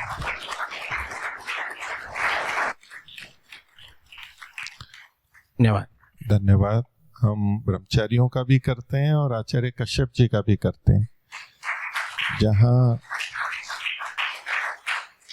ब्रह्मचारियों को तपस्या करनी होती है, वहाँ आचार्य को और अधिक तपस्या करनी होती है, और इन्होंने स्वयं ने पूरा वेद स्मरण किया हुआ है। ऋग्वेद पूरा स्मरण इन्होंने किया हुआ है, और अन्य वेदों का अलग अलग शाखाओं में जहाँ सीखते हैं कैसा कैसा स्वर है, ये अनेक जगह जाकर के इन्होंने सीखा है। और अभी ये प्रयास है, अभी तो जीवन आगे और न जाने कितनों को ये सिखाएंगे, प्रेरणा होगी। सबका आशीर्वाद और सबकी शुभकामनाएं, प्रभु की कृपा इन पर रहे और वेद को करने वाले ब्रह्मचारियों पर भी रहे। आगे के लिए दीपक जी। ओम। आचार्य कश्यप जी का बहुत बहुत धन्यवाद। अब अनुभव का एक छोटा सा सत्र का कार्यक्रम करते हैं। मैं आप में से कुछ अतिथि महानुभाव को बुलाना चाहूँगा। 2-3 मिनट के संक्षिप्त समय में आप संक्षिप्त रूप से आपको जो अनुभव हुए हैं तो कृपया यहाँ रखिएगा। सबसे पहले मैं आमंत्रित करना चाहूँगा डॉक्टर हिम्मत जी भाई गोस्वामी जी को। आप आगे आए और अपने आश्रम से इस यात्रा से संबंधित जो अनुभव हो रहे हैं संक्षेप रूप से यहाँ हमें रखें। अगले कुंजन जी भाई शाह तैयार रहेंगे। आप डॉक्टर साहब पधारें और इसके बाद में जो अगले वक्ता हैं वो यहीं आकर के बैठ जाएं, आ जाएं, ताकि समय अधिक न लगेगा। अपना परिचय भी देंगे, नाम, स्थान, योग्यता, कार्य, और यहाँ आपको क्या अनुभव हुआ या आप कुछ कहना चाहते हैं, उसका स्वागत है। નમસ્તે। આજે અહીંનો માહોલ જોઈને ખરેખર બહુ હૃદય બહુ પુલકિત થઈ ગયું છે, અને એટલું બધું સરસ માહોલ જોઈએ, આ બાળકોને આટલું બધું સરસ મજાનું જ્ઞાન અને આટલી સરસ મજાની એની પ્રસ્તાવના, રજૂઆત, અને ખરેખર બહુ જ અનુકરણીય છે, અને ભવિષ્યમાં આવો સરસ મજાનો મોકો મળે તો આવતા રહીશું। અને આટલાથી મને ખૂબ જ ગદગદિત અને આનંદિત થયો છું, અને અહીંની વ્યવસ્થા જોઈ અને પૂજ્ય સ્વામીજીનો ભાવ, પ્રેમ, લાગણી જોઈ ખૂબ આનંદ અનુભવું છું, અને એમનો ખૂબ ખૂબ આભાર વ્યક્ત કરું છું। धन्यवाद। आइए, और अगले जो वक्ता हैं वो भी कृपया आगे आ जाएं, नाम ले लीजिए। डॉक्टर साहब का बहुत बहुत धन्यवाद। आगे भरत जी भाई खानगढ़ और धीरू भाई जी कृपया मंच की तरफ आ जाएं। माइक इसके कैमरे के पीछे की तरफ से आएंगे, जो भी आ रहे हैं पीछे से आएंगे। बैठिए। નમસ્તે જી, સૌને નમસ્કાર. મારું નામ કુંજન. મને આવવાનો અહીંયા મોકો મળ્યો એની માટે હું ખાસ એક પંક્તિ કહીશ. અપૂર્વ દૈદીપ્યમાન ચેતનાનો તાન રણચણે, જઈએ એને શોધવા ને સ્વપ્ન સામું મળે. જો આમ જ બને જ્યારે હું ઉઘાડું અંતરની આંખો અને મને રોજડ ગુરુકુલમાં આવવાનો એક સુવર્ણિમ અવસર મળે. મને રોજડ ગુરુકુલમાં આવવાનો એક સુવર્ણિમ અવસર મળે. આ તમામ વીરો જે તૈયાર થઈ રહ્યા છે એની માટેની એક પંક્તિ હું ખાસ દોહરાવીશ. તમારા બધા માટે સત વંદન છે, તમારા સૌને સત નમન છે.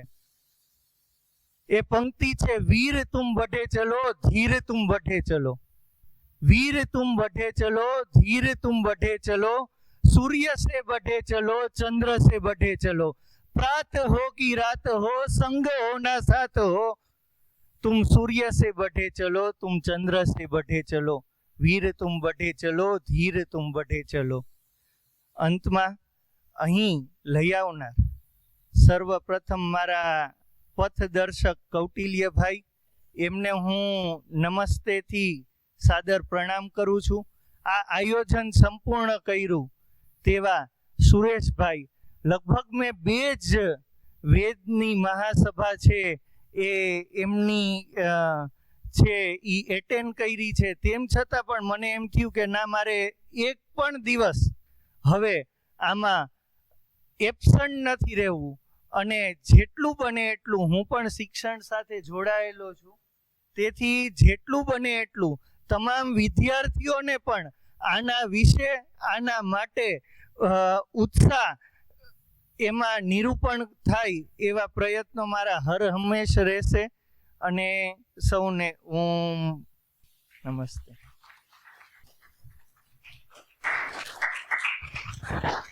कुंजन जी भाई का बहुत धन्यवाद. आगे मैं आमंत्रित करूंगा भरत जी भाई को. धारू भाई जी यहाँ उपस्थित होंगे तो कृपया मंच की तरफ आ जाएं. जी, आते समय कैमरे के पीछे से आ जाइएगा. जी, चित्र कटेगा नहीं. आज इसी तरफ से आ जाइए, बस कैमरे के पीछे से आ जाइएगा. जी, भरत जी भाई को मैं आमंत्रित करना चाहूंगा. ओम. આચાર્યજીના ચરણોમાં મારા વંદન, માતાજીના ચરણોમાં મારા વંદન. આ ગુરુકુલ, વૈદિક ગુરુકુલ, આ બ્રહ્મચારીઓ જે છે એ મારા સંતાન છે. અને આ સંતાનને હું મારા જીવનમાં જેટલું બને એટલું અહીંયા યોગદાન મોકલતો રહીશ. મારા જીવનની અંદર હું બહુ પ્રભાવિત થયો છું. અને મારું અહીં 3જી કે 4થી વાર મારું અહીંયા પ્રણામ થયા. બહુ ગુરુકુલ, બહુ વિકાસ થયો છે. અને આપણી બધાની જવાબદારી આવે કે વૈદિક ધર્મને આપણે ઘરે ઘરે સુધી પહોંચાડીએ. અને ખૂબ આનંદથી આપણે આજે આપણી યાત્રા થઈ અને આપણે ખૂબ હજી આગળ વધવાનું છે. અને આપણા વિદ્વાનોને ખૂબ આપણે સાથે રાખી અને આપણી જીવન યાત્રાને ખૂબ સફળ બનાવી એવી પરમપિતા પરમાત્માને આપણે પ્રાર્થના કરીએ. ઓમ નમસ્તેજી.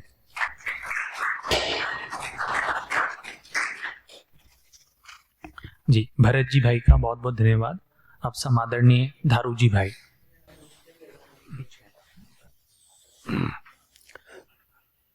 पूज्य स्वामी श्री, मुनि श्री, माता जी, सभी शिक्षकगण और सभी भाइयों, वेद के बारे में कुछ सुना ही नहीं था. केवल 4 वेद है ऐसा मालूम था. थोड़े ही दिन पहले सुरेश भाई के प्रेरणा से वहाँ जो क्लास लगता है वहाँ जाने की सगवड़ता हुई. तो 4-6 अटेंड किया है उसका लेक्चर. और यहाँ आने की जो मुझे ये मिली है उसको मैं प्रभावित हुआ हूँ. कल जब आए हम तो 2 घंटे हम लेट हो गए थे. तो ऐसा लगता था कि थोड़ा यहाँ दिक्कत होगी, लेकिन सुबह ही मुनि ने बताया, मुनि जी ने, कि कुछ दिक्कत हुई नहीं। अपना मुंह का भाव देख के आप समझ गए होंगे कि हमको दिक्कत नहीं हुई है। यहाँ की व्यवस्था बहुत बढ़िया है, बहुत बढ़िया है। ठहरने की व्यवस्था में देखे तो कोई अच्छी होटल है ऐसी लगी। इतनी छोटी छोटी बात का ध्यान रखा है, नेपकिन रखा है, साबुन रखा है, और किसी को सुबह में जो नाश्ता की टेव है तो फ्रूट भी रखा गया है। बहुत अच्छा लगा। सुबह का जो नाश्ता हुआ वो नाश्ता और शाम का खाने की व्यवस्था भी बहुत अच्छी है। कई सालों से कोई लोग नीचे बैठ के परोसने की पद्धति गायब हो गई है, तो यहाँ ये पद्धति जो परोसने की है, नीचे बैठ के खाने की व्यवस्था है, वो बहुत प्रभावित हुआ। उसके बाद सुबह में जो ब्रह्मचारियों को ठहरने की व्यवस्था, रहने की आवासीय व्यवस्था है, वो सभी देखी। पुस्तकालय देखा, आचार्य का जो आवासीय स्थल है वो देखा। बिल्कुल सिंपल पद्धति से, और जो आवासीय व्यवस्था है वो तो कोई सारी होटल जैसी है, लेकिन अंदर की व्यवस्था है वो जो गुरुकुल जैसी है। ये भी प्रभावित हुआ। यहाँ के जो ये ब्रह्मचारी पढ़ रहे हैं वो ऐसा लगा कि इतनी छोटी उम्र में अभी कितना उसने मौखिक श्लोक पठन किया है और मौखिक बोल सकते हैं। इतनी सारी मेहनत शिक्षकगण ने भी ली है और छात्रों ने भी पूरा ध्यान दे के पढ़ा होगा, तो ये बन सकता है, ये हो सकता है। और एक बात ये भाई प्रभावित हुआ कि सुरेश भाई ने अभी मुनि से पूछा कि संस्था को हम सहाय कैसे कर सके। हम कोई भी संस्था में जब पूछे, कोई भी धार्मिक हो, सामाजिक हो, तो पहले ये बात आती है कि धन राशि की जरूरत है। और यहाँ मुनि जी ने ये बताया कि भाई छात्रों की जरूरत है, ब्रह्मचारियों की जरूरत है। पहले तो वो जरूरत है, उससे बहुत प्रभावित हुआ, बहुत आनंद हुआ। और यहाँ के जो ब्रह्मचारियों का जो अनुशासन है, उसको जो बात करने की पद्धति है, वो भी बहुत अच्छी लगी। सबको इतना राष्ट्र के लिए, संस्कृति के लिए, समाज के लिए जो वो ब्रह्मचारी शस्त्र और शास्त्र के साथ तैयार हो रहे हैं, तैयार कर रहे हैं, वो सभी को धन्यवाद, खूब खूब आभार। Thank you.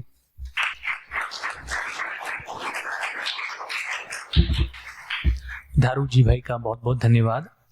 अब सम्मान का एक छोटा सा कार्यक्रम करना चाहेंगे। मैं वानप्रस्थ साधक आश्रम, हमारे वानप्रस्थ साधक आश्रम के द्वारा आप में से कुछ अतिथि मानवों को स्वागत होगा। जैसा पहले तो जो यज्ञ करने वाले हैं, दैनिक अग्निहोत्री हैं, उनके लिए जैसा धारू भाई जी उल्लेख कर रहे थे कि यहाँ पर छोटी छोटी व्यवस्था मिल रही है, तो इस अवसर में मैं दिवंगत आचार्य ज्ञानेश्वर जी को भी स्मरण करना चाहूँगा कि उनके द्वारा ही उस समय से ये प्रक्रिया चल रही है कि हर कमरे में उन्होंने एकदम पूरी सूची बना रखी है और पूरे व्यवस्थित तरीके से, आधुनिक तरीके से वो छोटी छोटी बातों पे ध्यान रखते थे। और उन्हीं के समय से मैं समझता हूँ प्रयास चल रहा है जो हम दैनिक अग्निहोत्र के लिए टाइल्स देना चाहते हैं। आचार्य ज्ञानेश्वर जी ने यज्ञ की बहुत प्रेरणा की थी और विभिन्न शिविर लगाए थे अनेक नगरों में, बड़े बड़े शिविर, और उनसे संकल्प भी लिए थे, प्रेरणा दी थी, जिससे होकर के अनेक व्यक्ति हैं, अनेक परिवार हैं जो प्रतिदिन यज्ञ करते हैं, और एक अग्निहोत्री परिवार का यहाँ एक कार्यक्रम भी रखा गया था बड़ा, कि ऐसे लोगों को आमंत्रित किया गया जिन्होंने यज्ञ का संकल्प लिया और वो करते थे, और उनको आचार्य जी ने एक टाइल भी भेंट की जिसपे अग्निहोत्र का चित्र लगाए। दीपक जी वहां से टाइल ले लीजिए। अग्निहोत्री परिवार जो अग्निहोत्र करते हैं, तो आप अपने भवन के बाहर, यहाँ जहाँ दीवार है या तो अंदर मकान है, कहीं पर भी वो एक परिचय के रूप में लगा सकते हैं। याज्ञिक परिवार, तो इस घर पर नियमित यज्ञ अग्निहोत्र होता है, ये यहाँ पर लिखा हुआ है, अग्निहोत्र का चिन्ह लगाए। ये आचार्य ज्ञानेश्वर जी ने ही तभी बनवाई थी। तो ये टाइल हमारे पास अभी अवशिष्ट हैं, और मैंने सुरेश भाई से निवेदन किया कि आप में से, आपने बताया यज्ञ भी बहुत से करते हैं, और ऐसे जो भी परिवार हैं जिनको ये टाइल नहीं मिली है, उन अग्निहोत्री परिवार के सदस्यों को हम आमंत्रित करते हैं, और ये टाइल आश्रम की ओर से आचार्य ज्ञानेश्वर जी की स्मृति के रूप में हम यहाँ देना चाहते हैं। तो जैसी व्यवस्था आप बताएं, नाम लिखें। तो यहाँ टाइल्स को, यहाँ वो कर्मचारियों को बुला लीजिए, यहाँ ले लीजिए, और स्वामी जी के हाथ से आप लोग यहाँ ऊपर आएंगे और टाइल्स को ग्रहण करेंगे। शैलेश जी मेरी आवाज सुन रहे हैं तो शैलेश जी कृपया अंदर आ जाएं, तो ब्रह्मचारी या पीछे से कोई ब्रह्मचारी, बड़े ब्रह्मचारियों में एक दो आ जाए, और एक एक टाइल्स स्वामी जी को पकड़ाते जाएंगे। मैं आप में से नाम पुकारते रहूंगा, आप आते जाइएगा। भरत जी भाई कानगढ़, आते जाइए। आप लोग इधर से आएंगे, इस तरफ से आइए, आप मंच में इस तरफ से आइए, उस तरफ से आ जाइए, और इधर से उतर के ऊपर आ जाइए। सब ले आइए, इधर ऊपर आने के लिए आइए। हाँ,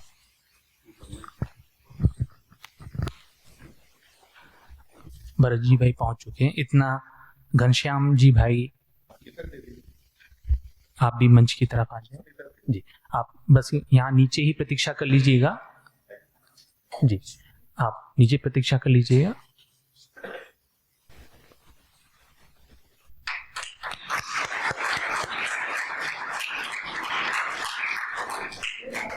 जी, घनश्याम भाई जी, रंगाड़ी जी जी। अच्छा, मैं माता जी से भी निवेदन करूंगा, कृपया आप मंच में पधारें। इतना जी। आगे भरत जी भाई भुआ, आप मंच की तरफ आ जाइए। भरत भाई जी, सुरेश जी झा, कृपया मंच की तरफ आ जाएं। नीचे की तरफ ही प्रतीक्षा कर ले, फिर जैसे ही आप होगा। आप सभी का अभिनंदन है। आप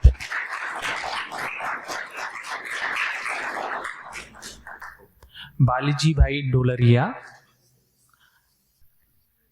कौशिक जी भाई कणसागरा, कौटिल्य जी भाई छाया,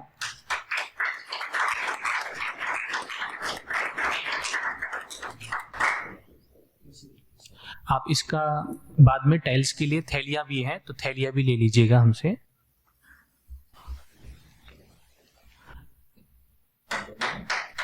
उद्धव जी भाई सांवलिया, ज्योति बहन जी भट्ट और भावना बहन जी डोंगा, आप भी कृपया आ जाए। आप सभी का हार्दिक स्वागत है, अभिनंदन है।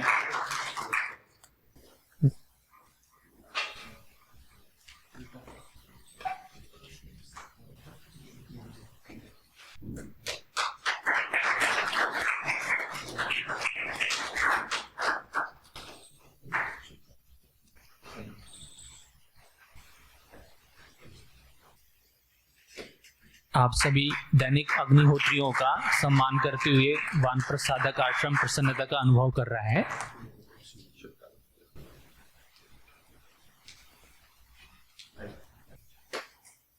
करतल ध्वनि से स्वागत कीजिएगा।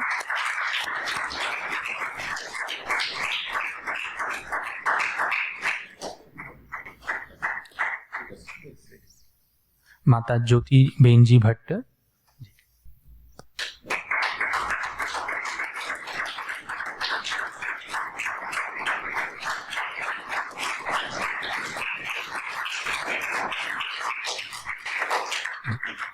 माता भावना बेन जी।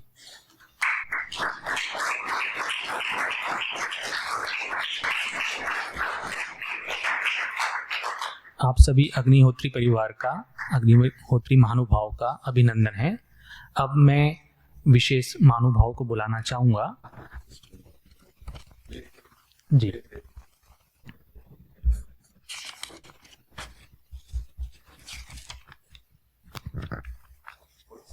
जी, मनसुख जी भाई, श्रीमान मुरली जी भाई दवे, श्रीमान पुरुषोत्तम जी भाई सावकिया, श्रीमान कौटिल्य जी भाई कृपया आगे आ जाएं आप। और जी, सुरेश भाई जी से भी विनम्र निवेदन है, कृपया आप पधारें। श्रीमान मनसुख जी भाई, आपको गुजराती भाषा में जो छपे हुए वेद भाष्य हैं,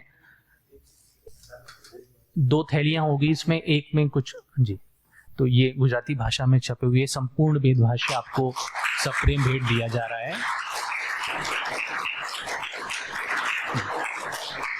हाँ, आप पधारे, फिर हम आपको दे देंगे।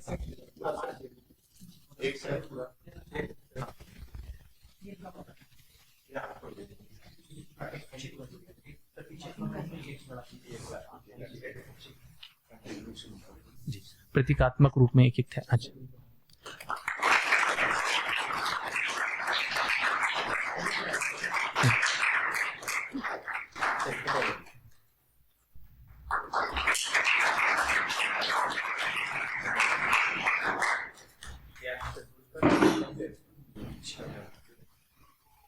जी, श्रीमान मुरली जी भाई दवे, मुरली जी भाई दवे,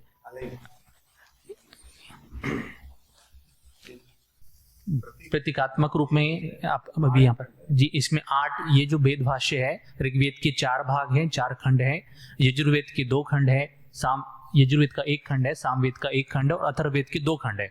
ऐसे 8 भागों में ये संपूर्ण वेद भाष्य है। तो आपका बहुत स्वागत है श्रीमान मुरली जी भाई दवे। श्रीमान पुरुषोत्तम जी भाई सावकिया, अच्छा ठीक है, उन तक पहुंचा देंगे।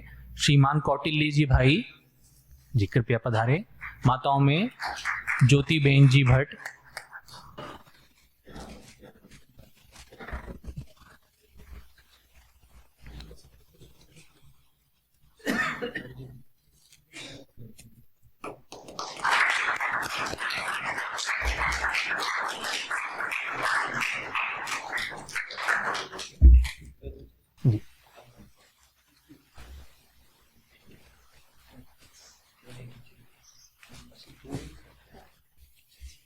माता ज्योति बेन जी भट्ट जी,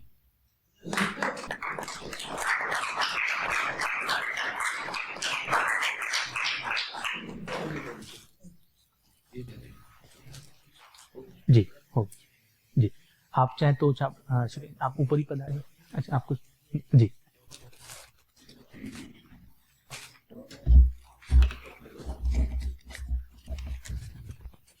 हाँ हो गया।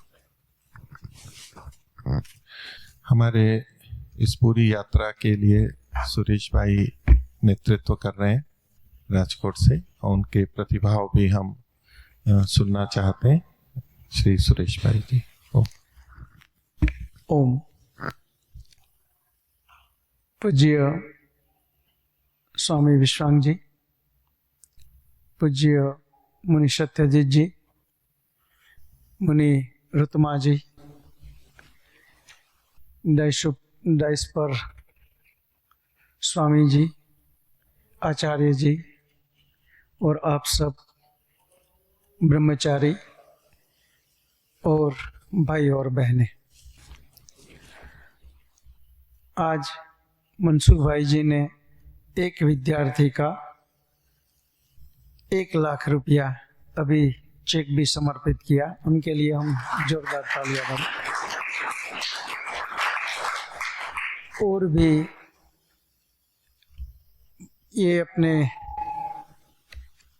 गोविंद भाई सावलिया जी कुछ अर्पण करना चाहते थे, वो मुझे पहले भी कहा, तो आप भी आ जाइए और अर्पण करें यहीं। उनकी तरफ से 5,000 रुपया आश्रम को देना चाहते हैं।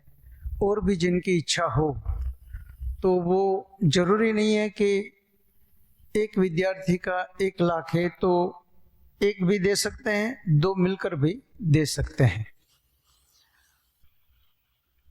इससे पहले एक मेरा भी काम है, वो भी मैं पूर्ण कर लूं। तो आज माटे भवन माटे 1 लाख रुपया बहुत सरस। 5,000 आज के लिए और भवन के लिए 1 लाख रुपया गोविंद भाई जी की तरफ से बहुत बहुत धन्यवाद, बहुत धन्यवाद। ये जो अभी भवन बन रहा है किचन के ऊपर कुटिया, उसमें 17 लाख की एक कुटिया, जिसमें मैंने 17 लाख पहले 7 लाख दे दिया था और आज आप सबके सामने 10 लाख का चेक मैं अर्पित करता हूं।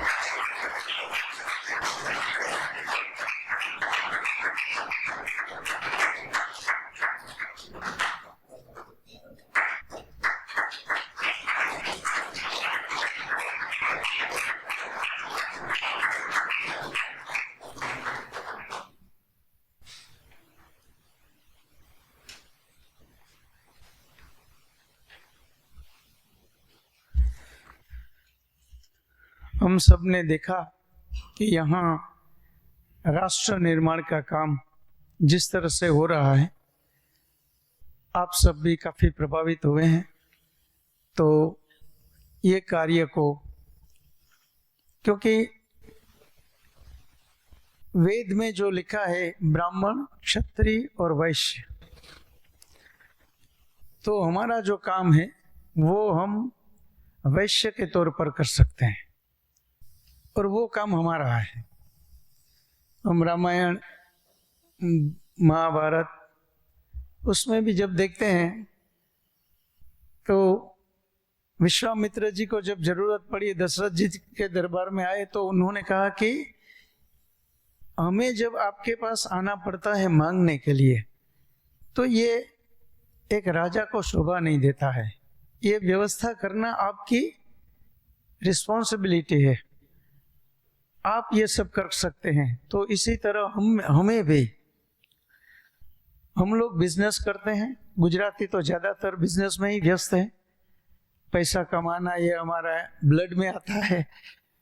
तो सबसे पहले हमारी रिस्पॉन्सिबिलिटी जो है वो वैश्य की है। हम मुनि जी को कहें कि बच्चे दे न दे, लेकिन पैसा तो जरूर देंगे इतना हम तो जरूर कर सकते हैं। तो इसमें हम लोग उदारता से जो भी कर सके हम सब करें, यही सबसे निवेदन प्रार्थना है। इति ओम शांति। ओम। सुरेश भाई कह रहे हैं हम बच्चे दें न दें, पैसा जरूर देंगे। तो हम वादा करते हैं कि आप पैसा देंगे तो बच्चे हम लेकर आएंगे, कहीं से भी लेकर आएंगे। धन्यवाद मोनी जी, धन्यवाद। अभी ये जो भवन बना रहे हैं उसमें भरत भाई कानगढ़ जी की ओर से 51,000 वो भवन के लिए, जोरदार करतल ध्वनि से उनका भी अभिवादन करें।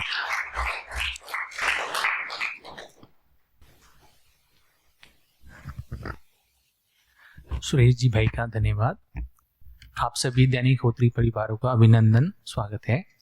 अब सौभाग्य का विषय है कि हमारे मध्य में वानप्रसाद आश्रम ट्रस्ट के ट्रस्टी संरक्षक स्वामी विश्वंग जी परिव्राजक महाराज जी उपस्थित हैं। हमें स्वामी जी का मार्गदर्शन प्राप्त होगा। स्वामी जी से तो आप सभी परिचित हैं ही, यहाँ शिविर आदि में आपका परिचय हुआ होगा संस्था के माध्यम से। यूट्यूब चैनल में आपके बहुत सारे वीडियोस, कक्षाएं के उपस्थित हैं। दर्शनों की, उपनिषद की, वेदांग में व्याकरण, निरुक्त, आदि का अध्यापन आप करते रहें। ऑनलाइन माध्यम से पूरे देश भर से जुड़े हुए, बल्कि विदेशों से जुड़े हुए लोग हैं। देश विदेश में आप घूम घूम करके वैदिक विद्याओं का प्रचार करते हैं और पूरा जो वैदिक साहित्य है, वेदांग, उपांग, ब्राह्मण, आरण्यक, उपनिषद, निरुक्त, छंद, ज्योतिष, जो प्रायः आर्ष गुरुकुलों में भी पठन पाठन कम ही देखने को मिलता है, तो स्वामी जी इन विद्याओं को पुनर्जीवित करने में लगे हुए हैं। सौभाग्य का विषय है कि स्वामी जी का सानिध्य हमें मिल रहा है। मैं स्वामी जी से आशीर्वचन के लिए निवेदन करना चाहूँगा जी। ओम। सभी मिलकर के 3 बार ओम का उच्चारण करेंगे। सीधे होकर के बैठिएगा। कोमलता से धीरे धीरे आंखें बंद कर लीजिए। श्वास भरिएगा।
परमपिता परमात्मा की कृपा से राजकोट से आपकी यात्रा प्रारंभ हुई है। वानप्रस्थ साधक आश्रम में 1 रात्रि का निवास आपका हो गया है। आज भोजनोपरांत आपकी यात्रा वापस राजकोट की ओर चलेगी। जहां से आप निकले वापस वहीं पर जाएंगे। अयन, आपने सुना होगा रामायण। राम अयोध्या से निकले, वापस अयोध्या में पहुंचे, इसलिए उसको रामायण कहते हैं। तो ऐसा ही आपका अयन चलेगा। आना और जाना ये मनुष्य का अनिवार्य कार्य है। जब वो जन्म लेता है तो वापस मृत्यु को प्राप्त होता है। मृत्यु इसलिए नहीं होती है कि एक बार मृत्यु हो गई, मृत्यु इसलिए होती है वापस जन्म लेना है। तो हम सब जन्म लेकर के यहाँ पर आए, हम सबका जन्म हुआ है। मैं ये समझता हूँ यहाँ जितने भी हम बैठे हैं शायद अच्छे कर्म किए होंगे। क्यों जी, आपको क्या लगता है? अच्छे कर्म किए ना, तभी आप हम सब यहां पर बैठे। महर्षि स्वामी दयानंद सरस्वती जी ने एक बहुत बड़ी बात कही। जैसे आप में से भी किसी ने कहा केवल वेदों का नाम सुना था, 4 वेद होते हैं, लेकिन यहां आकर के चारों वेदों का श्रवण आपने किया है। स्वामी दयानंद सरस्वती कहते हैं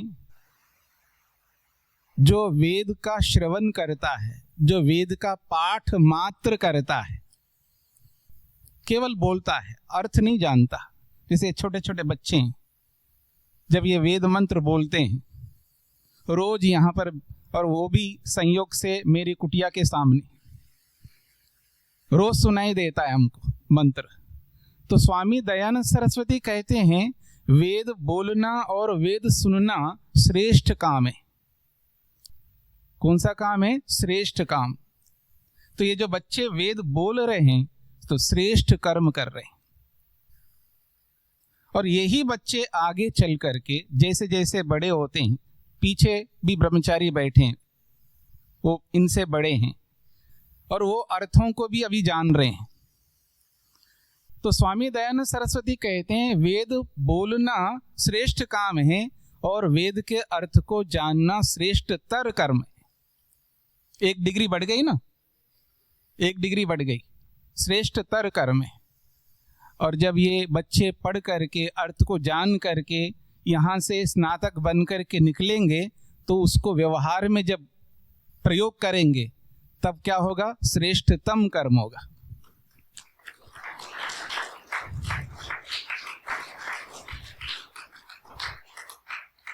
हम श्रेष्ठतम बने ना बने, हम श्रेष्ठतर बने ना बने, कम से कम श्रेष्ठ तो बने।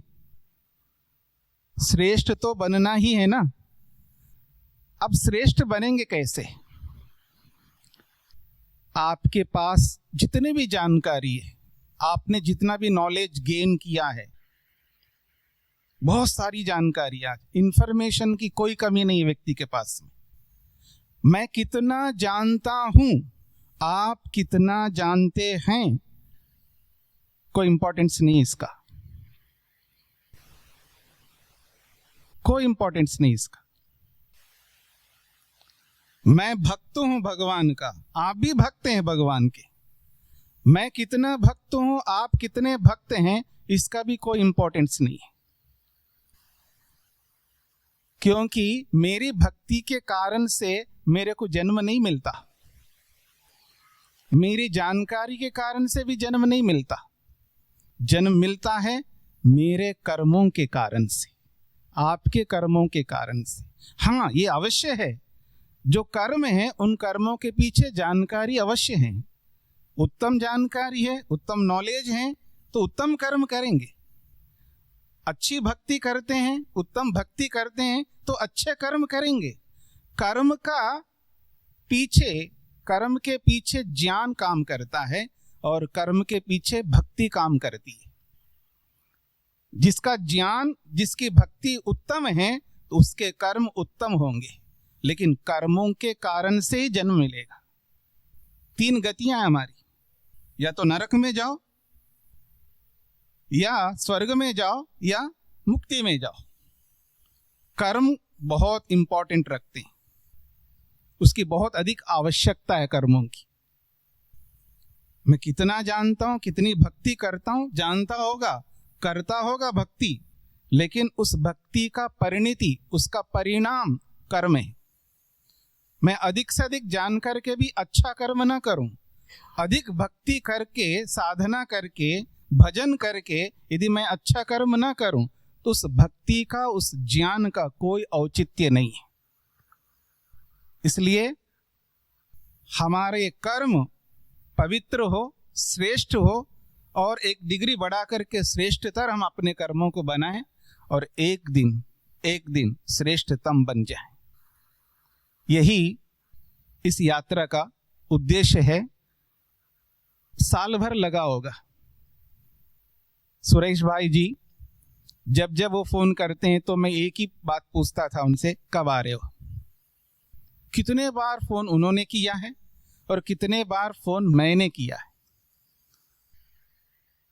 फोन तो किसी और अलग अलग विषयों को लेकर के होता रहा है, लेकिन उसके पीछे एक बात थी कि आप कब अपने साथियों को, अपने परिवार को आध्यात्मिक परिवार बना रहे हो। सबसे बड़ी बात है वो वेदों के विषय में, दर्शनों के विषय में वक्तव्य दे रहे हैं। हर रविवार को दोपहर के बाद इनका एक वीडियो आता है,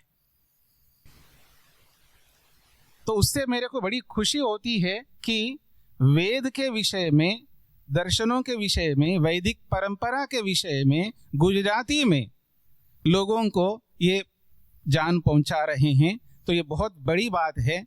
मैं यही अपेक्षा रखूंगा सुरेश भाई जी से कि वो जैसे इस यात्रा को लेकर के प्रारंभ किया है और ये अयन राजकोट से वानप्रस्थादक आश्रम तक निरंतर चलता रहे और ये यात्रा चलती रहेगी। तो आज प्रारंभ हुआ है, ये बंद नहीं होनी चाहिए यात्रा। ये निरंतर यात्रा लेके आए और यहाँ ब्रह्मचारियों के सामने वेदों के बारे में सुने और जाकर के सुनाएं। मैं यही आप सबको शुभकामनाएं देता हूँ, परमात्मा की ओर से आशीर्वाद भी देता हूँ। ताकि इस कार्य को आप आगे बढ़ाएं और हमारे ब्रह्मचारियों का उत्साहवर्धन करें, इनकी विद्या पूर्ण हो और ये सुचारू रूप से विद्या अध्ययन कर सके, ऐसी व्यवस्था आप सबके हाथों में है। इतना ही कह करके मैं अपनी वाणी को विराम देता हूँ। ओम शम।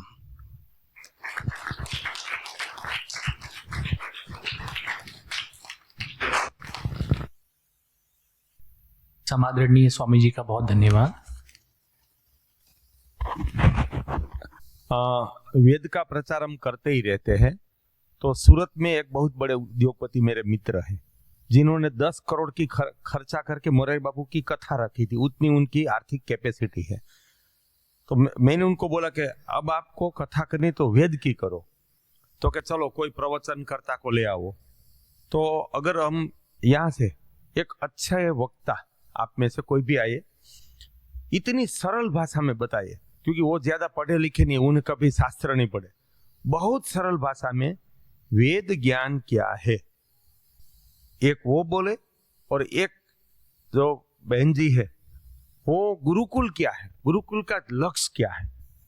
तो मान लो वहां 100 लोग भी होंगे ना, तो बाद में यहाँ कभी पैसा का सोचना ही नहीं है। 100 लोगों ने आपको सुन लिया तो पैसा का भूल जाओ, और वो व्यवस्था मैं कर दूंगा। तो आप वहां आइए, मैं राजकोट से आऊंगा, मैं और सुरेश भाई, और आप यहाँ से आइए, मैं उनसे और आपसे परामर्श करके एक तारीख तय करें कि उनको कौन सी तारीख अनुकूल है, क्योंकि विवाह शादी नहीं होनी चाहिए। विवाह के समय में लोग महत्वपूर्ण लोग इकट्ठे नहीं होंगे। तो ये हो गया ना, तो मान लो यहाँ का गेट खुल गया, बाद में कोई समस्या नहीं रहेगी। तो हम एक यहाँ वेद कथा नहीं जिसको कहते, वेद प्रवचन 1 घंटे का रखे, बराबर, आधे पौने घंटे में वेद का प्रवचन, या ये महत्तम 1 घंटे में, और 15-20 मिनट में गुरुकुल का परिचय, और आपका परिचय मैं दे दूं, बराबर, कि भाई ये क्या हो रहा है। तो ऐसा एक कार्यक्रम हम करेंगे तो उनका परिणाम बहुत अच्छा मिलेगा।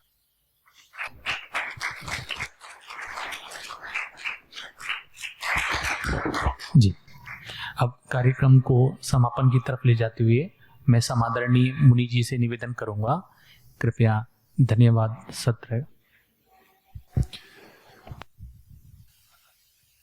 परम पिता परमात्मा का धन्यवाद है। सर्वप्रथम मनुष्य शरीर दिया और अच्छे परिवार और अच्छे लोगों, वैदिक संस्कृति से हमारा संपर्क कराया। गुरुजनों का धन्यवाद करता हूँ जिन्होंने हमें ज्ञान दिया, हमें बढ़ाया, और आर्यवन वालों का धन्यवाद करता हूँ जिन्होंने इस प्रकल्प के लिए, वानप्रसादक आश्रम के लिए भूमि प्रदान की है। समस्त पूर्व और वर्तमान दानदाताओं का धन्यवाद करता हूँ जिनके सहयोग से ही ये सारे कार्य चल पा रहे हैं। आश्रम की अपनी कोई आर्थिक अर्जन की व्यवस्था नहीं, सबकी शुभेच्छाओं से और दानदाताओं से चलता है। मैं उन सब का धन्यवाद करता हूँ। और आप जो यात्रा लेकर के आए हैं, आप अच्छी भावना से, अच्छे उद्देश्य से आए हैं, उनका धन्यवाद करता हूँ। सुरेश जी का, जिन्होंने इसका आयोजन किया, लेकर के आए, और आप सबके जीवन में बहुत उन्नति हो, शांति हो, इसकी मैं शुभेच्छा करता हूँ। इस सब कार्यक्रम में आप लोगों के लिए ये सब व्यवस्था करने में हमारे बहुत सारे आचार्यों ने बहुत मेहनत की है, और वो पढ़ाते हैं, वो तो मेहनत है ही, लेकिन इस कार्यक्रम के लिए की है। मैं उन सभी आचार्यों का बहुत धन्यवाद करता हूँ। और ब्रह्मचारियों ने भी बहुत परिश्रम किया है व्यवस्था के लिए, कार्यक्रम के लिए, उसके लिए भी धन्यवाद करता हूँ उनका मैं संस्था की ओर से। हमारे समस्त कर्मचारियों का, जिन्होंने इसके लिए, आपके लिए अनुकूल व्यवस्था की, और जो आप को निवास में अनुकूलता रही, उसके लिए विशेष रूप से मुनि रितमा जी का धन्यवाद करता हूँ कि उन्होंने, इनकी भावना अलग रहती है तो उस तरह से व्यवस्थाएं की हैं उन्होंने। सब कुटियाओं में जा के देखना, करना, व्यवस्था करना, हम जितना कर पाए, हम आपके उतना तो नहीं कर सकते, लेकिन जितना हुआ, और भोजन की व्यवस्था हमारे आचार्य जी ने, जनचंद जी ने भी देखी, और भी जो थे ब्रह्मचारियों ने व्यवस्था की, आपको भोजन आदि कराया। हमारे ट्रस्टी मणि भाई जी हैं और हैं, हम भी जो यहाँ पर रहते हैं, सबने बहुत सहयोग किया, और उन सबके सहयोग के फलस्वरूप हम, हाँ, सब कर्मचारी भी, मैंने कर्मचारियों का लिया, हाँ, समस्त कर्मचारी भी, उन सबका मैं धन्यवाद करता हूँ, जिसके कारण से हम सुखपूर्वक ये कल और आज जो आप लोग यहाँ रहे और हमारा आपस में आदान प्रदान हुआ, देखा करा, उस सब के लिए मैं सभी सहयोगियों के लिए धन्यवाद करता हूँ। ये भी बैठे हैं, इनका भी धन्यवाद करता हूँ। इन्होंने माइक व्यवस्था आदि की और सब कुछ जो किया, तो सभी सहयोगियों का धन्यवाद करता हूँ, आश्रम की ओर से और आप सब की ओर से भी। और ऐसे ही श्रेष्ठ जन एक दूसरे का सहयोग करते हुए आगे बढ़ते हैं। देवों की का स्वभाव ही यही है कि परस्पर एक दूसरे का सहयोग करते हैं, अच्छों का सहयोग करते हैं, और दोनों धन्यवाद को, उन्नति को प्राप्त करते हैं। प्रभु की कृपा हम पर बनी रहे। सबके लिए बहुत बहुत शुभकामनाएं और आशीर्वाद। अब शांति पाठ के साथ हम समाप्त करेंगे ब्रह्मचारियों का।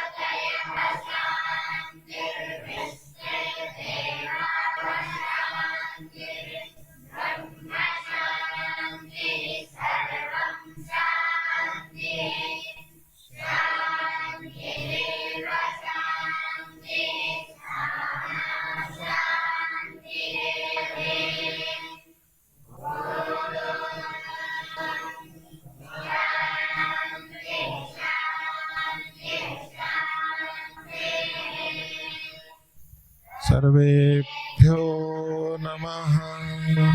सभी को सादर अभिवादन।